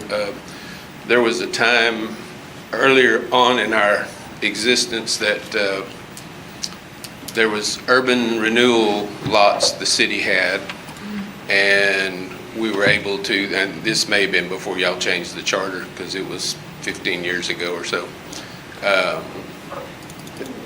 sold us some lots for $1. And so we built houses on it. And so that's kind of some of the background of what's going on here. But my purpose is just to say thanks. Thank you. Mr. Esparza, would you be? Yeah, ma'am. So let's say, okay. So I met with the Jim Wells Habitat for Humanity last week, discussed some property that the city has that's not currently being used. It's the north part of the recycle center, and we had some drawings done of some possible lots. I think there's 4 lots that we're possibly looking at doing. But after talking with Mr. Lemon, it might be a little process to get it done, and so I just wanted to let him kind of describe what the city would have to do in order to try to do this. And I don't know when the Habitat needs it. If we're going to do it, presently the problem with your low income exception that you're looking to use is we don't have that vehicle or that organization set up. I mean, We don't have what, sir? I'm we sorry. don't have that vehicle, and that's a little loud, guys. We don't have that, I'll push it down if you turn it down. Okay? We don't have that vehicle set up, and we'd have to set up the process to be able to do that. I mean, if they wanted to do it right now, that if we're going to sell city property, and again, I'm going to tell you, I would think that even under the low income, using urban renewal, we would still have to follow the city charter. I don't know what occurred 15 years ago, but our city charter has been pointed out to us conveniently from time to time, is it requires all city property to be sold at public auction, and that a sealed bid process does qualify under that provision. And so that generally, and it's thwarted some of the things the cities want to do in the past, where we hire a realtor to sell property, where we haven't gone out to do the public auction process already. And so first and foremost, we have to look to our charter and follow the guidelines of our charter before we go to outside statutes. Even if the statute allows a vehicle or a process for us to follow, we still have to follow our charter and ordinances. And so presently, if you wanted to do it, we would have to, you all can do that this evening, go ahead and authorize the city administration to place the property for sale through sealed bid, publish it as required by statute and city ordinance, and go ahead and take bids on it, and then see, and then just sell it to the highest bidder in those regards. Of course, you all don't have to sell the property after you receive all the bids. That's putting it up for public bids isn't a final contract, and so you can look at it to do it that way. Jose and I can further research and try to figure out a way. The law gets in the way from time to time, and can try to figure out a way to do it as an exception to what our charter says, but I don't think we will be able to. Okay. Mr. Molina, any questions? So how do we make it happen? Well, the way you can try to make it happen now is you can allow city administration to put it out for public bids, this particular property in question, or sealed bids, and then Habitat can place a sealed bid, and whoever else would want to be, and then you all can review the bids and see if you want to accept them. Okay, thank you. Mr. Burke? Yeah. What is the current value of the property? Do you have any? The neat thing is in the state of Texas is the sale sets value. And unless we have a nefarious or a hidden agenda to try to reduce the value, which does occur from time to time, because somebody might come forward and say, hey, I'm your buddy, I want to buy it. But basically, market would set the value on the property.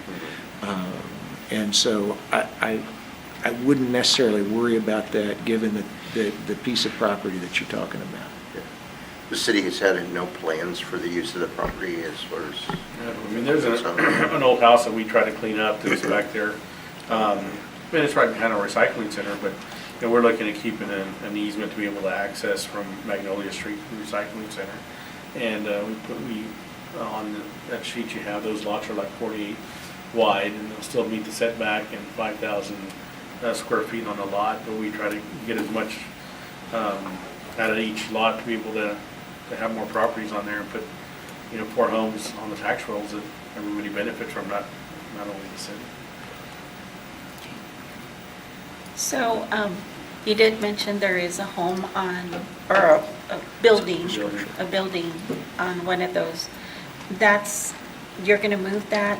It's going to be vacant lots, or you're trying to convey it with the building? We were talking about just committing with the building. Yeah. Does the building sit on one specific lot, or will it be part of the area you're trying to keep as an easement? It's on one. From the map, it looks like it's a little bit on that access easement. So it's a pier and beam property, but it's structurally. I mean, we were in there trying to clean it up. We spent a little bit of time on it, but we didn't want to make any renovations because of the condition of it. We talked about demolishing it also, so we haven't gotten to that point whether, we just had talks about whether we demolish it. And remove I've it seen some of those houses and refurbished some of those, so it didn't look too bad to me. But one thing I wanted to ask you, because I know that it had been mentioned that particular building, we had some kind of grant or that we applied for, and I don't know what our terms are. Are we outside of that grant already where we are allowed to do something with it? Or are we committed to that grant for another couple of years or so? I'm not familiar with that grant. Do you know what grant it was? Because I haven't heard anything about a grant for that. Yeah, I don't recall. I heard a couple of people mention that day when we were out there, and then some other people reached out. So Robert, you got it? I believe he mentioned that, and someone else had mentioned it, so I'm not sure if we're towards the tail end of that, but it was something that we applied for, we received to improve that property or that building for training. It was for training or something. Check And, with Robert in the morning. Yeah. Another thing that I wanted to ask, if we do plan on moving forward with this, they're not platted and they're not surveyed out. So is that something that we're gonna, we can stipulate that becomes the buyer's cost, or how does that work, Mr. Lemon? I'm sorry. Tell me again, what are we asking here? Huh? What did you ask me? That particular property is one whole parcel or land. And if we're gonna separate it and sell it by 40 by 125 lots, make them 4 or 5 lots, whatever that is, it's not surveyed or replatted. So I wanted to know who would incur that? Can we stipulate something if we're gonna go that route to selling them? Okay.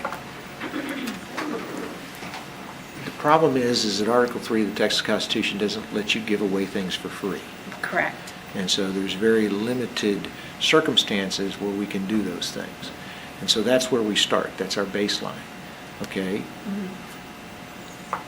If they wanted to if the city wanted to try to subdivide those parcels and then sell those parcels out as a lot, or replat those parcels and sell those parcels as a lot, the city could do that. But then, of course, you could have somebody come and argue value to those lots because of, or increase value to the lots because of what you have done, and so on and so forth. I don't believe that the city could waive, and maybe, this I'd have to look at there, whether the city could waive the fees for the replat. I thought I read, I don't know if, again, I'm not the expert in law, you are, so I'm going to refer to you on this, but I do believe I saw that we could offset that through fair market value or consider that as part of the fair market value, I don't know. What the cost was for the replatting or the surveying and stuff. And you know It what? could be. And Mayor, that if you're talking about purchase value, again, I would tell you that you're pretty safe in regards, if you have it at a public or you have it on a sealed bid, that we could argue that market has set the value of the property. People might not like it, but if somebody bids $1,000 and nobody else bids, guess what? That's the market valuation. And we still have that option to Yes, ma'am. review that and we're not forced to sell or accept or whatever. Okay.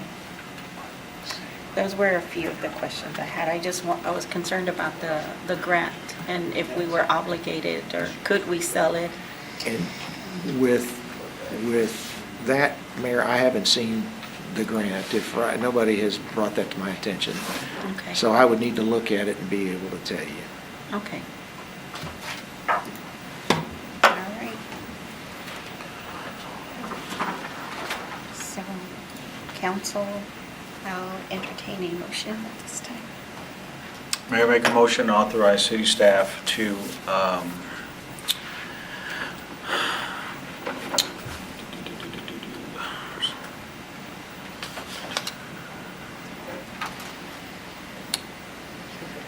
what's that? To go out for sealed bids on the land owned by the city of Alice behind the recycling center.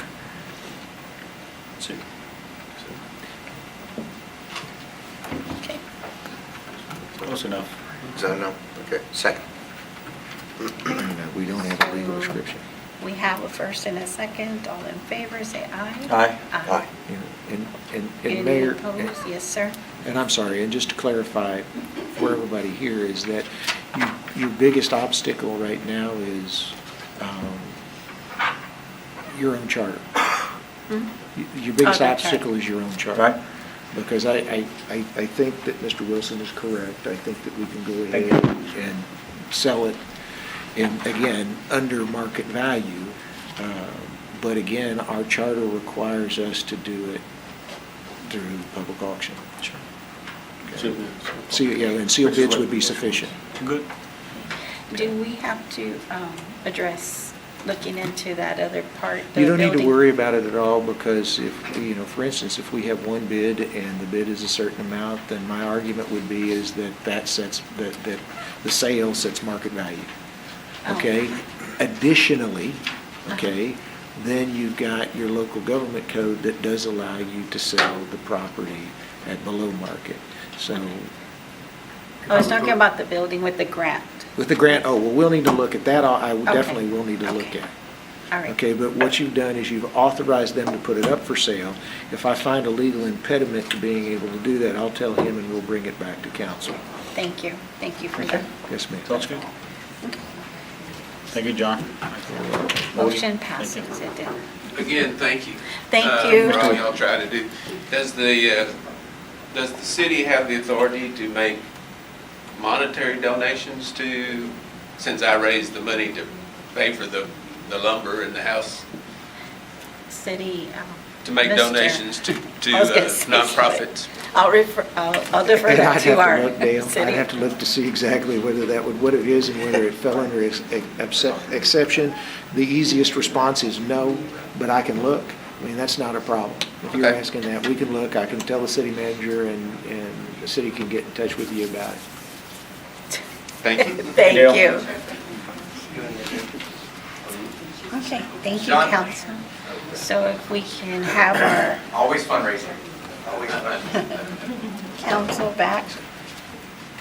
Moving on to agenda item 7.5, discuss, consider, and act upon a final plat, lots 11A and 12A, Block 7, South Heights Edition, being a plat of the original lots 11 and 12, Block 7, South Heights, to the city of Alice, Texas, Jim Wells County.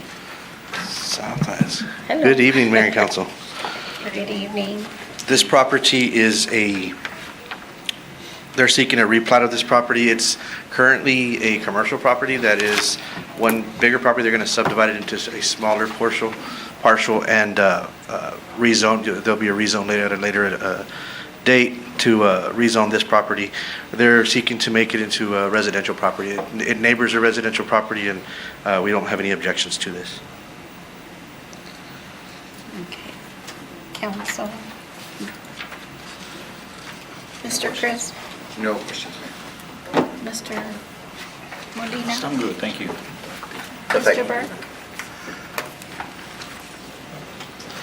You said no, I'm sorry. said no. Mr. Burke? I'm sorry. No question? No, I said, Okay, sorry. said no. I didn't hear you, I'm so sorry. the pro. Mrs. Bowen? No, thank you, Mayor. Okay. All right, the only thing I had on here was gonna ask you on that replat. They have the lots labeled incorrectly on the other side, but not on the actual one. Not the ones that we're replatting? Right, but on the other side where they reference them on the survey, I just wanted to mention that. I'll make sure the engineering department takes a look at that before Okay. we move it through, but yes. Okay. So if no further discussion or questions in reference to this agenda item, council, I entertain a motion with, do we have to even say anything about the lots, on the replat? I don't think so, because they're not the ones that are in question. so. Okay. Mayor, I make a motion to accept the final plat, lots 11A and 12A, Block 7, South Heights Edition, being a plat of the original lots 11 and 12, Block 7, South Heights, to the city of Alice, Jim Wells County. Second. Okay, we have a first and a second. All in favor, say aye. Aye. Okay, all opposed, same sign. Motion passes. Okay.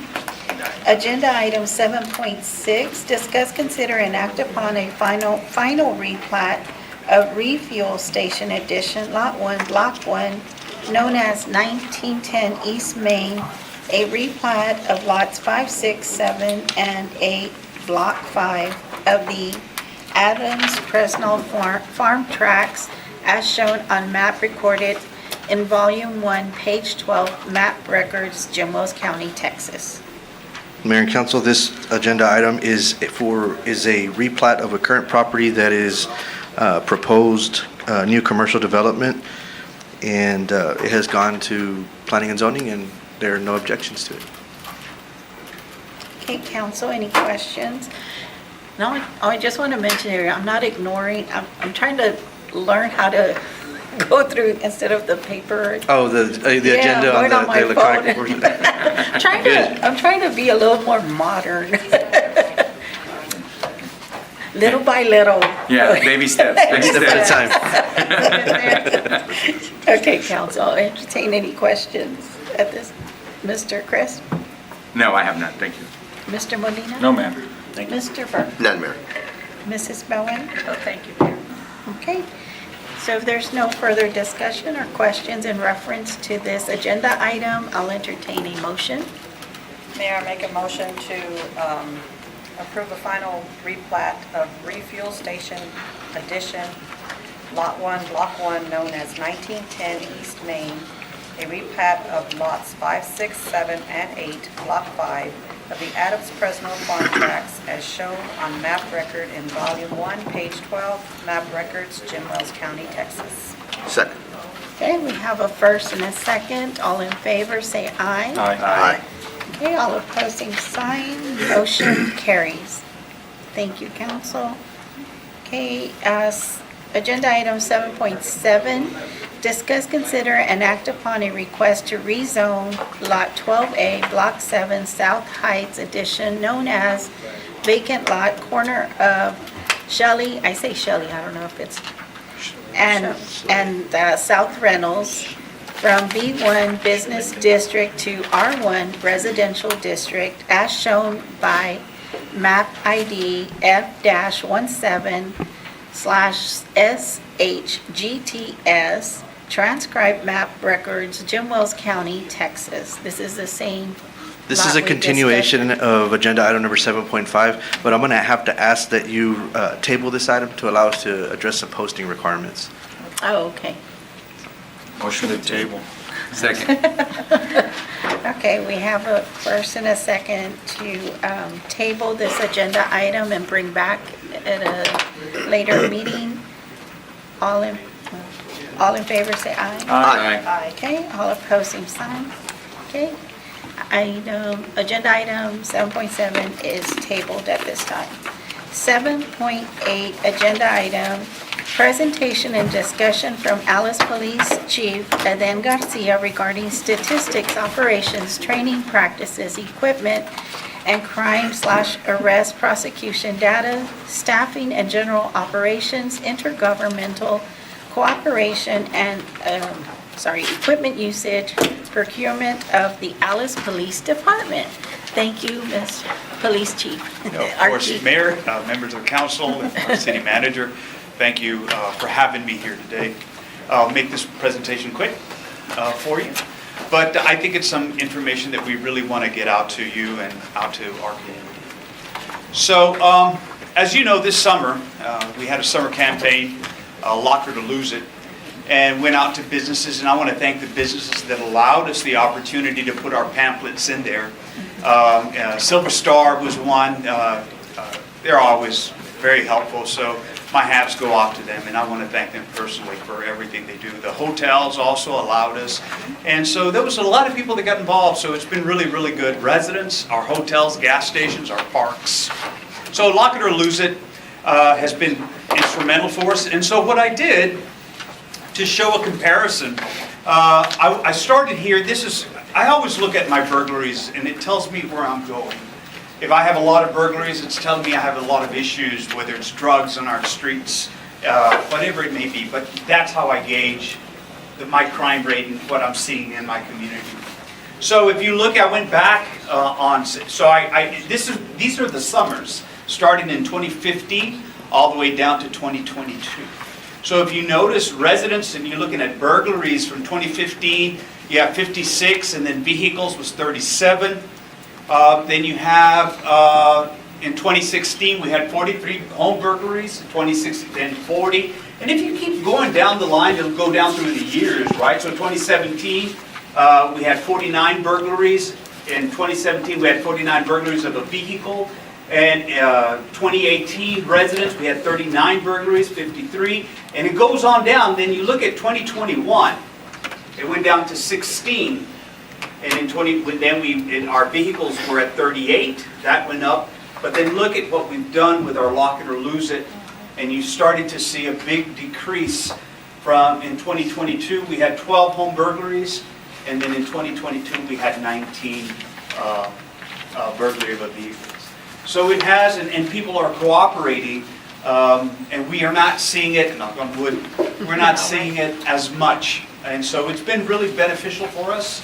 I want to thank the community for taking part and listening and just taking the time to lock your doors. And it does make a difference. And the numbers don't lie. It's there, and stats don't lie, right? They're going to tell you the truth. So that's been really good for us. So our patrol division statistics, and for the last 3 months, citations, we've given 316. Warnings, 679. Arrests, we've made 365. Reports that we've made, the officers have contributed, are 2,578. Calls for service, 4,233. Any questions on any of this? Is that calls for service? So Calls for that's service, so any- just calls, any- loud music, dog barking. Okay. So in a 3-month span, that's what we normally average, 4,233 calls. Wow. Yes, ma'am. For how many officers? Right now, we're 35. Over 1,000 calls, no, 100 calls per officer over the course of it. Pretty much. And so it just depends, right? So just like on the holidays, you probably have more calls. So in summer's always really busy. And so it was really important to gauge where we were at on our calls, looking at the summer because the kids are out. You know, everybody has, there's a lot of things going on. A lot of kids are out in our community. So it gives us a point where to start and what we're looking at. So that in itself is really, really remarkable. And I really commend the officers for going out there and just being proactive instead of always being reactive. This is our CID statistics for May and through August. We did 12 search warrants, whether it be at the local hotels, at homes. Arrest warrants, we did 64. Vehicles seized, 11. Any questions on any of these? I'd be more than glad to answer. Any questions, Council? So, and I know Mr. Esparza wanted me to talk to you guys about this. So this is what we've been doing and we've been working on, and I know Mr. Esparza has filled you in on what our project is. So we're going to meet September the 9th, I believe, in 2022 to discuss our proposal. So we did propose to the schools that we would handle the security for their schools. And it's a total of 8 officers. So they're going to meet on the 9th to determine whether or not they're going to hand it over to the police department or the independent school district is going to create their own police department, right? So I want this council to know, and our community to know, that no matter the decision that the school makes, we will be there to assist them in any way possible. And so please, let me make that point, that we are going to be there no matter what, to always assist. So what is the city proposing? So, and I have to give kudos and to our city manager, because he's really helped me on this, and he's been really proactive. We've sat many a time and we've discussed, and it's not just our schools, it's St. Elizabeth's School, our private school, what we can do to help them. So on this, on our proposal, if we were to get the contract for the schools, the purchase of the equipment, so what would we do as a city? Well, we would be providing all the equipment for each officer. So that equals to $72,699, okay? But again, we're going to look for grants. There's other avenues. where it's not going to hurt this, may not hurt the city. So I don't want to be too positive about that, right? Just, yeah, those are some of the things that we're looking at. Then our police interceptors, and actually that number right there within the last week and a half, 2 weeks, it went from $45,750 per car, it went up $10,000 per unit. So we add on another $10,000 per vehicle. And so that number is going to go up, I'll be honest with you. Now, the school will cover up to $50,000 per officer. So you're going to have some officers that may come in at a higher salary of over $50,000. Anything above $50,000, the city will pick up. Okay, so that may be an additional $3,000, $4,000, $5,000. The city will pick up. That's going to include the stipends and overtime. So those are the things that we will be responsible for. For example, if you have a degree, if you have a master's, if you have a doctorate, the city pays you extra, pays you a stipend for that. So we would cover that cost. Am I correct on that, sir? Yeah, but also to be clear, you guys make those decisions. What we're talking about is what we think that you guys will be fine with, and so we've been talking to the school about these things and the numbers, but ultimately we would bring this back to you guys for final decision on it. Okay. And then, yes, I know we had talked about this some time ago, but you're creating a special class of officer for this position? yes, we are. So, and that's where it's going into training. So the officers that we do hire are not going to, the mentality is going to be totally different than a street cop, right, as compared to an officer that's working in our schools. We want our officers to be mental health professionals, or to be some type of training in mental health, child abuse, our SRO program. There's going to be several programs that they're going to have to go through before they are fully certified SRO, school resource officer for the Alice Independent School District, who's going to come from the Alice Police Department. Now let me say this, it's not going to be a one-year project. I'm looking at 2 years before we get to that point. I'm giving worst case scenario, maybe 2 years, maybe a year, before we get them fully trained to the full capacity where we want them to be. And so that's also very important. And so it goes in hand also with my thought process, and again, it's just a thought process, is having our own mental health professional working for the city and the Alice Police Department.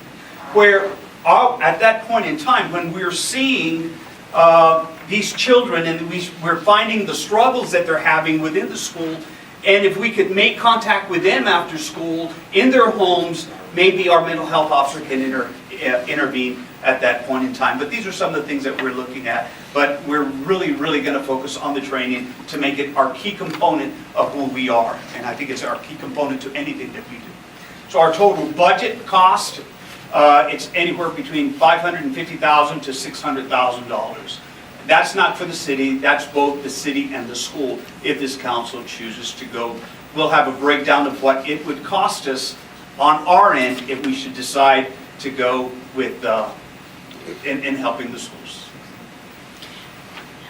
Any questions? Council, any questions? Yeah. Mr. Chris? And don't get me wrong, I appreciate what we're doing here, 100%. I know that the city and the school system need to work together. Now, but just to get officers in the door, we're looking at an additional $449.44. That's not being covered at all by anybody but the city of Alice, correct? Correct. So you're looking at vehicles, you're looking at equipment. Now, there's a caveat to all of this, right? Yeah, so one of the things is, we're putting a total cost on what it costs to outfit a police officer with everything they need. Obviously, the equipment they need are equipment on them, but those are new vehicles, which they're not going to need a new vehicle. They're going to be stationed at that particular school, and they're not on patrol. So, we're using those numbers as whole numbers. And if we're going to try to get a grant or something like that, we have to have whole numbers for what it costs to outfit somebody. So those aren't not necessarily going to be all, we're not going to incur all that entire cost. Okay, so I understand that. Okay, good. Now, we're moving on to extra cost, okay? So, again, these officers are dedicated to the school and no other purposes throughout the city? That is correct. Okay, so, again, we're utilizing general fund tax dollars, hopefully grants, but what have you, right? But those are grants that are going to be coming towards the city in order to cover another entity's expenses, things like overtime and training. Training, you said it's going to take up to 2 years to get these guys properly trained.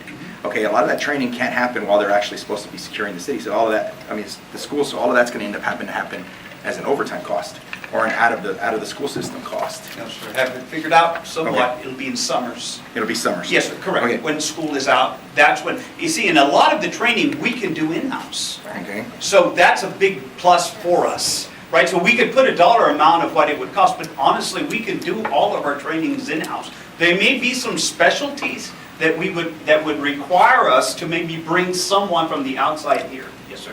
Sorry. And I'm gonna, if I may, with juveniles, and predominantly at the schools, you're gonna be dealing with juveniles.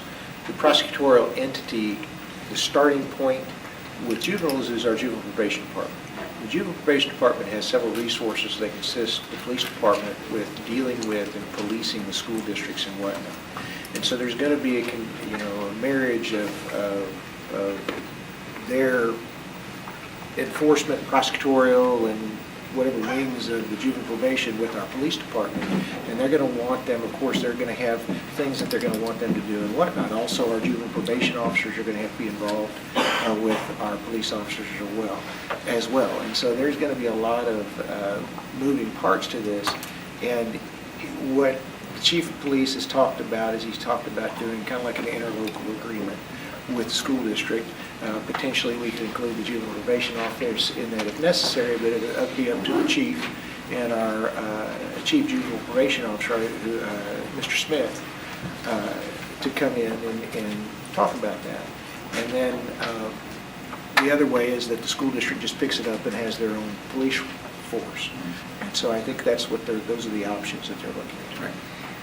Right. Do not get me wrong. No. I completely agree with the fact that we need to participate and help in any way we can for the security system, the security of our children and our youth. But I have a hard time when we're fighting all these dollars in order to find things that there isn't a security firm in the world that is going to come in and take a $200,000+ loss right off the bat. All right, because that's what we're looking at. Right, as much as we want to look at this at $50,000, your budget, that's 8 officers, it's $400, 602 on the high side, is $209,000. I mean, we really need to look at this as a whole because we're fighting for $300,000 and we're talking about giving away another $2. I appreciate what's going on here, but we're the lowest taxed entity in the grand scheme of this. In the grand scheme of all of this.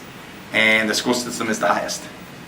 And I really think that if we're going to get involved, we got to be closer to, we really got to be on the black line and not eating $200,000. I mean, that's 3 or 4 pennies in tax cents moving forward. You know, especially with the lowered tax appraisals, valuations. I love your initiative. I love what you're doing. I love that we're out there and that we're doing all this. But if we're looking at a long-term solution, we need to look at something that isn't going to get us, in 5 years, that's $1 million. So we are looking at different avenues and where we can find our monies. There's grants, there's other programs out there that we can target to help us and assist us in getting the monies that we need. And I'll show you where part of it may come from, and a good chunk right now. So I've looked at that, and because I understand where you're coming from. So I want to make sure that I have all our bases covered when we present to this council, and not say, hey, here, council, this is how much it's going to cost you, and our taxpayers. No, I'm looking for other avenues, because every car that we've received has not been paid by this council. It has been paid by grants and through other programs and initiatives that we've done with the help of our city manager. So that's that's how I'm looking at it, right? How can we do and find these extra monies? So that's where we're headed. So I'll share with you here shortly. Because I would expect the same thing that you're doing for the school to be doing also, because I understand why you're doing it, but it really should be something that they should be on top of as well. So, and they are. They're doing a great job. They're here to provide, and they're here to help us in any way possible. Now, as Mr. Esparza said, they're whole numbers, and I'll be more than glad to sit with you and discuss with you a little bit further into detail how we came up and why we came up with these numbers, and move on from there. That way, I think it gives you a better understanding of what I'm trying to do, of what we are trying to do as a city, as a community, and as a police department to assist us and not be hurting us so much financially and hitting our pockets. Chief, So, Chief, can yes, I please. just click? The number 8 officers per school, what is that based on? And is that in addition to their own, well, depending on what plan they come up with, is that in addition to their own security, or is that? They're talking one officer per school. Yeah, I was gonna say They still that- want to have they still want to keep their security. So how we came up with this, how we came up with this is they already hire us off-duty. They hire police officers to work the schools. And we've looked at that. And so it's already being paid, right? So they paid that officer $280 a day to work those schools. Okay, so $280 a day times 5, times 186 or 187 days, and how much is that, right? So times 8. So it's already paying for itself. The school's already paying for that. So the only thing is, comes our cost, which would be our first year. Okay, it's not, we won't see that cost the second year, because we will already have all the equipment, we'll have all the, we'll have the vehicles, we'll have everything in place. The only thing that we're looking at is the startup cost. So that's where we are looking at, trying to find different areas where we can grab that monies so it doesn't affect our city coffers, so we could utilize to help our schools. And so that's what we've been working on that. Any questions on? And that's where it comes out to 8 officers. So it's 2 at the high school, 2 at the junior high, and 1 at every elementary. And so right now, we are working, the schools, the officers are working. We do have the police department's 2 at the high school, 2 at the junior high. The sheriff's department is helping us at the elementaries. 1 each. I hope I answered your question, sir. You did. Thank you. I think it was because of the sheet, it said 8 in each school. Well, to have 8 officers in each school. Oh, my apologies, that's my typo. I did that PowerPoint, my apologies. My apologies. So it's a total of 8 officers. Right now, just the ones that we currently have out are at the cost of the city? No, not at all. The school pays for those. Oh, that's a two whatever, or 1? 280. 280. Yes, sir. The school All right. pays for that. Very good. Yes, sir. Thank you. You bet. And so here's Operation Lone Star. Thank you, ma'am, for all your help on this. So in 2022, the Alice Police Department received $135,000 from Operation Lone Star. And so it's been very effective for us. We've used that monies, again, not costing the city, for overtime and able to go out and patrol our streets. So in this year's new grant in 2023, we're actually applying for $1.1 million.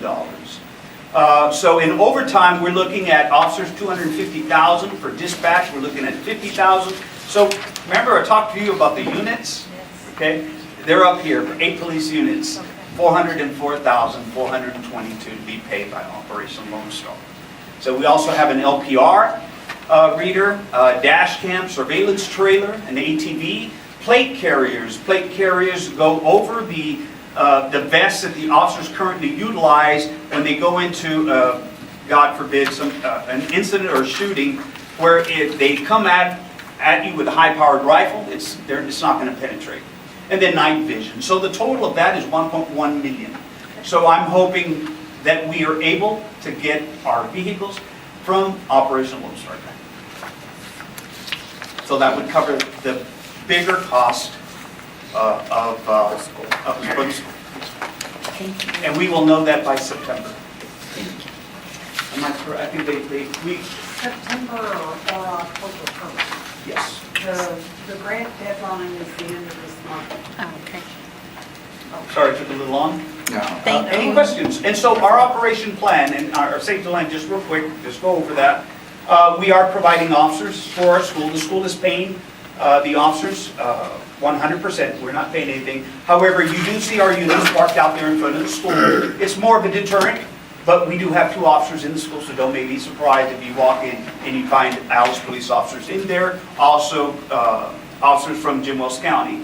So we are working hand in hand. I know we have the game wardens that have asked, maybe Department of Public Safety, also that's looking to come in and work the schools. I'll tell you, thank you so much. I know I enjoy seeing the collaboration that we're doing. And I've had some of our citizens reached out, and they were also very grateful and thankful because they see your work. Yes. So thank you so much. No problem. Thank you, ma'am. And it's always an honor and a pleasure to serve our community. It really is. It's something that we do from the heart. It's something that I know we don't see it posted, a lot of what we do. But I can guarantee you that we're there every day and every night. Well, I'll tell you, she appreciated it. I do thank you, ma'am. Thank you. And I commend you and thank you again for all of that, the summer training and working with the school systems so that y'all, the officers better know the facilities in case anything does happen. The fire department better knows the facilities, taking the time to put that out there and work with the schools. And, you know, I'm happy to hear that the school's picking up the tab on all of this and y'all will be able to work together to move forward. Yes, thank you, sir. And big kudos to Patrick, Chief Thomas from the fire department and his staff. They've been awesome in helping and doing their part. Can't have a better mate to help and a soulmate. Soulmate.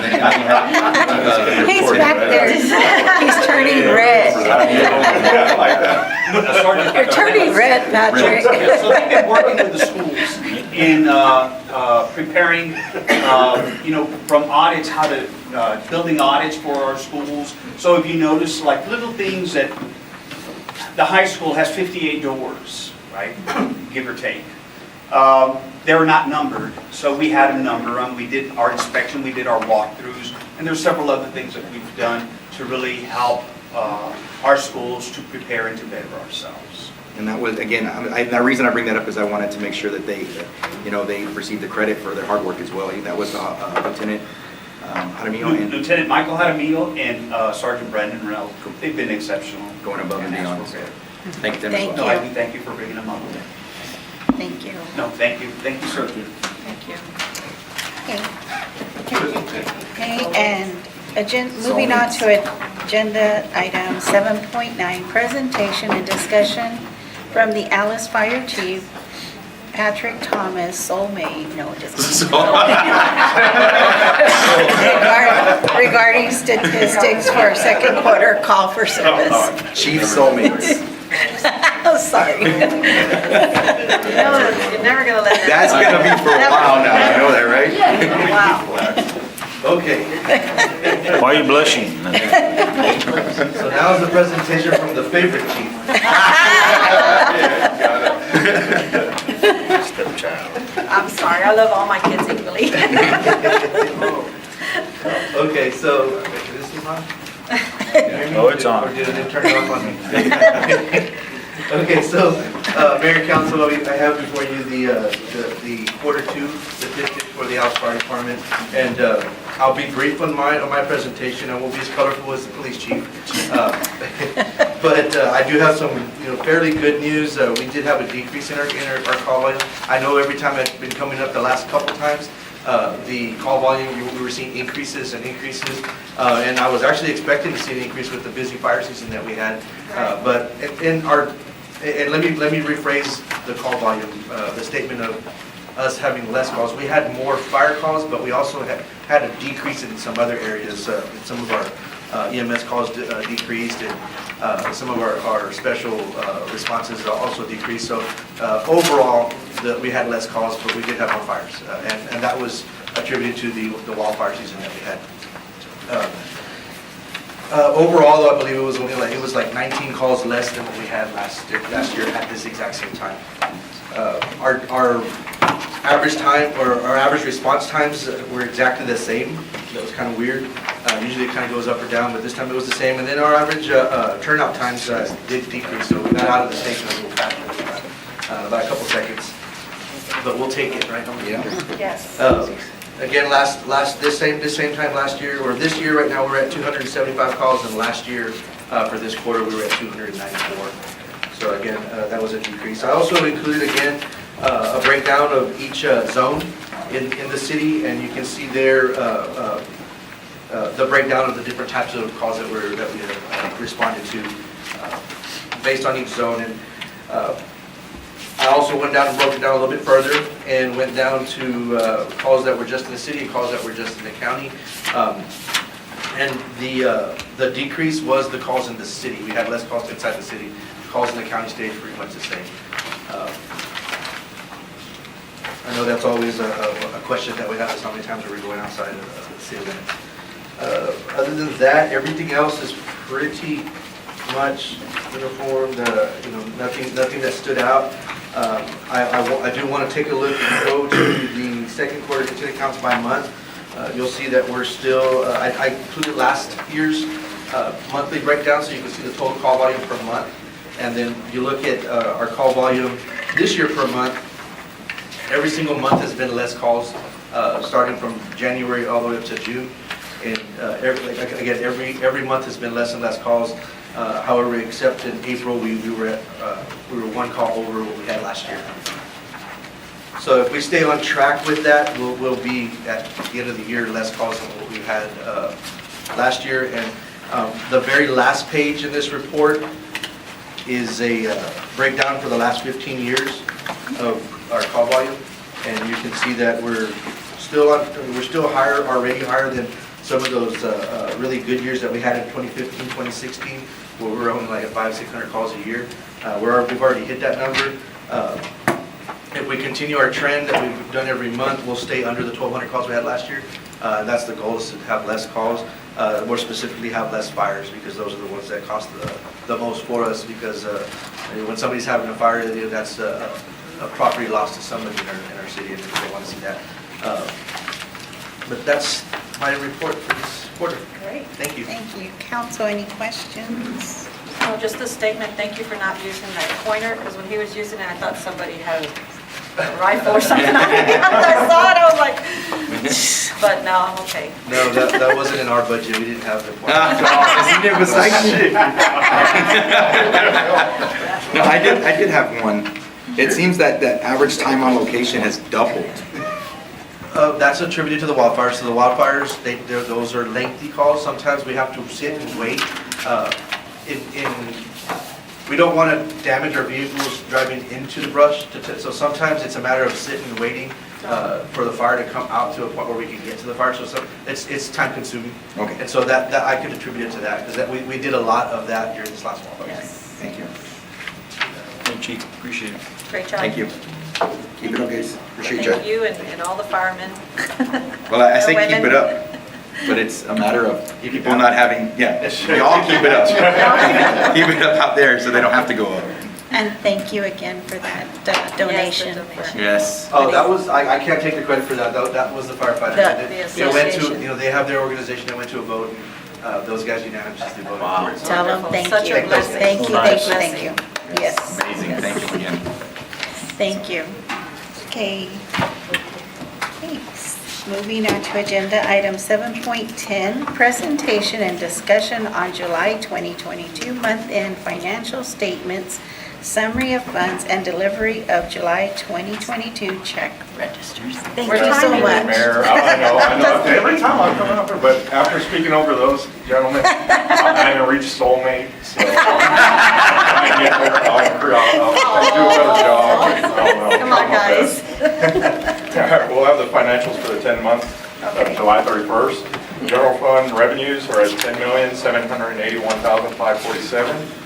Property tax budget was at $2,430,442, and year-to-date we have received $2,770,826.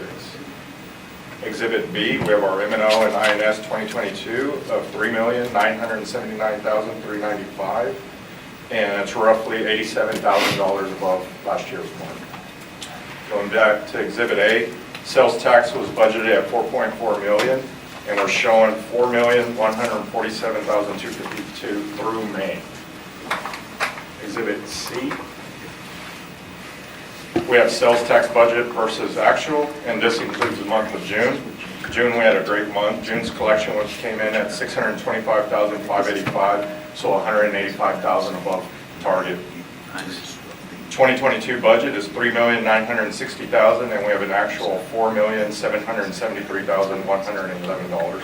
So overall, $813,000 over budget. Exhibit D, we have actual 2022 versus actual 2021, and we have an increase of just over $621,000 year to date. Exhibit E, we have our general fund expenditures. Year to date, we have spent $11,571,103. And just something I wanted to touch on here, it's a small good thing, is y'all have heard me preach about TIFMAS and everything else. Patrick and his team and Vanessa and finance did a great job. We're finally starting to see reimbursement on that. We received our first direct deposit. So now we have the criteria needed, so I think we're going to be able to make a dent in that, so you'll be able to see this improve. Thank you. So Exhibit F, revenues versus expenditures for all funds. General fund, we show the negative $789,556. Again, that's where I'm hoping we'll make the dent in the near future. Solid waste is negative $588,730, and the utility fund is at $129,341. Exhibit G, the final slide, revenue over expenditures comparing 2021 versus 2022. Last year, our general fund was at a negative $204,899, and this year we show a negative $789,556. Solid waste was at $6,932, and right now we're at negative $588,730. And the final one, the utility fund, we were at $50,904, and now we're at $129,341. So that's what we show for July at this point. Any questions? Council, any questions? Mr. Chris? No, ma'am. Mr. Molina? I'm good. Mr. Burke? No, ma'am. Mrs. Bowen? No, thank you, Mayor. I just have one.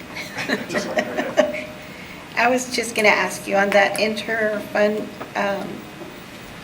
was that the ARP fund? Yeah, okay, the 600 and something? Yes, ma'am. Okay. And I know there were a couple of the Checks. checks. Yes. Hopefully we got those noted. Y'all are getting really good about that. I was just going to ask on the, was that 114,331, is that a project we're currently working on? Yes, that's for the GLOW, that's for the big project where we received the Okay, $6 million. so we've already, Yes, ma'am. okay. Yes. So that was the, just get that. That's for the engineering, the first to get everything going. And Okay. I'm looking forward to that, progressing, so, thank you. See, there was, let me see, there were a couple of other ones, but, let me see. I think that's it, because then the other one is the same, so it's probably for that same project. 98,000. The 96,000? Yes. That's the different one, that's the It's a TxDOT different- water line that will be reimbursed for. Oh, the TxDOT, okay. Yes. Then, okay. And then 31,583, and forgive me because I put it on this. 31. It was John, is it John Wright? Let me see. John Wright Associates. I was just wondering what that, What date was the check on? Because they don't Um, notify you. The 29th of. the 29th, 29? July. Just wondering what that was. That was for the radar speed trailer. 31,583, yes, ma'am. Radar speed trailer. Chief's still here, Chief's Wow. coming Oh, to is save that the day. one for, And then oh, okay. Speed trailer, radar speed trailer? Yes. The one we're gonna, the what? Okay. What did you So we say? do have a speed trailer, but that was paid through Operation Lone Star. That will be reimbursed. Awesome. Thank you. That's what, 30? 31, yes, sir. 17 seconds. And 17 cents. Okay. And piggyback cabling? That's for the new camera system at the water plant, security system that we just, Okay. All right, thank you. Thank you all. Sorry. You have a good night. Thank you. Thank you. Good job. All right, so.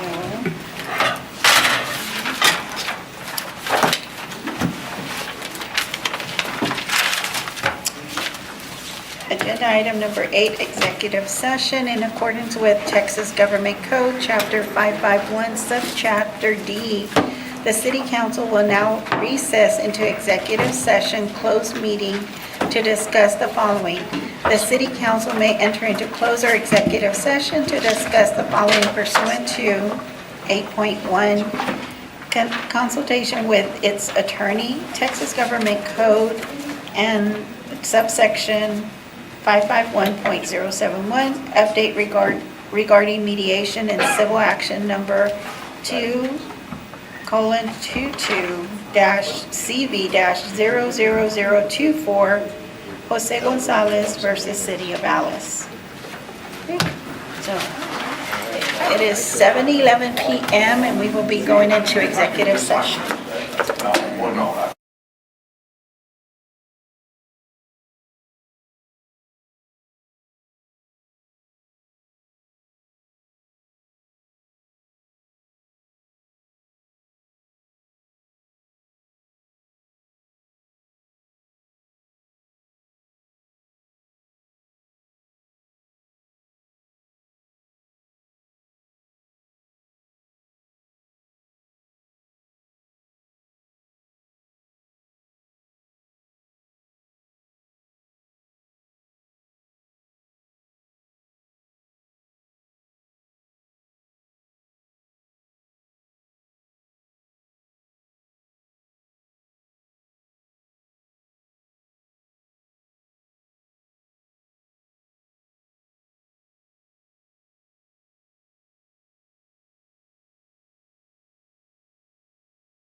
Okay, agenda item number 9, return to open session.